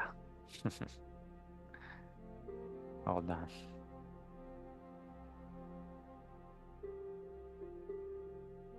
Yeah, the Tucson Crosses, so controversial because they would rewrite history and it would show that this is the true promised land. That's why the Chasers are like, nah, don't don't sell them. Don't make this authentic. You gotta say it's fake or we'll take your title, we'll fire you. Yeah. Appreciate you guys sticking around the whole 3 hours. I know a lot of you were here from the beginning because I was watching the chat. So thank you for taking the time to do that, man. I don't expect people to be doing that, but I appreciate you guys, and if you watched this in parts later on, I appreciate you too. Thank you. Thank you very much for anybody that donated. Thank you for my Patreons. You guys are holding me up every month because YouTube really makes it hard. I don't know how other people make a living of it, but it's not easy. Anyway, appreciate the patrons, appreciate anybody that donates. Welcome any new channel members. Do more private videos for the channel members, more blogs, more personal blogs as well. I always show some of my announcements and stuff like that. I appreciate you guys. Thank you very much for tuning in today. I'll give you your Monday back, your Monday evening. It might be late for you, it might be early for you still, but I appreciate you guys having come around, hear me read for like 3 hours. I know it might get boring, but I know that you guys mingle in the chat. I know a lot of you are doing things while you're hearing, cooking, and doing other things. So I know you pass the time. But thank you anyways. I hope you enjoyed the reading and see, that how great these artifacts are and how they're so controversial and they just hide this from us, man. Yeah, a so-called Roman colony in Arizona, Rhoda. It was called Rhoda, the kings of Rhoda.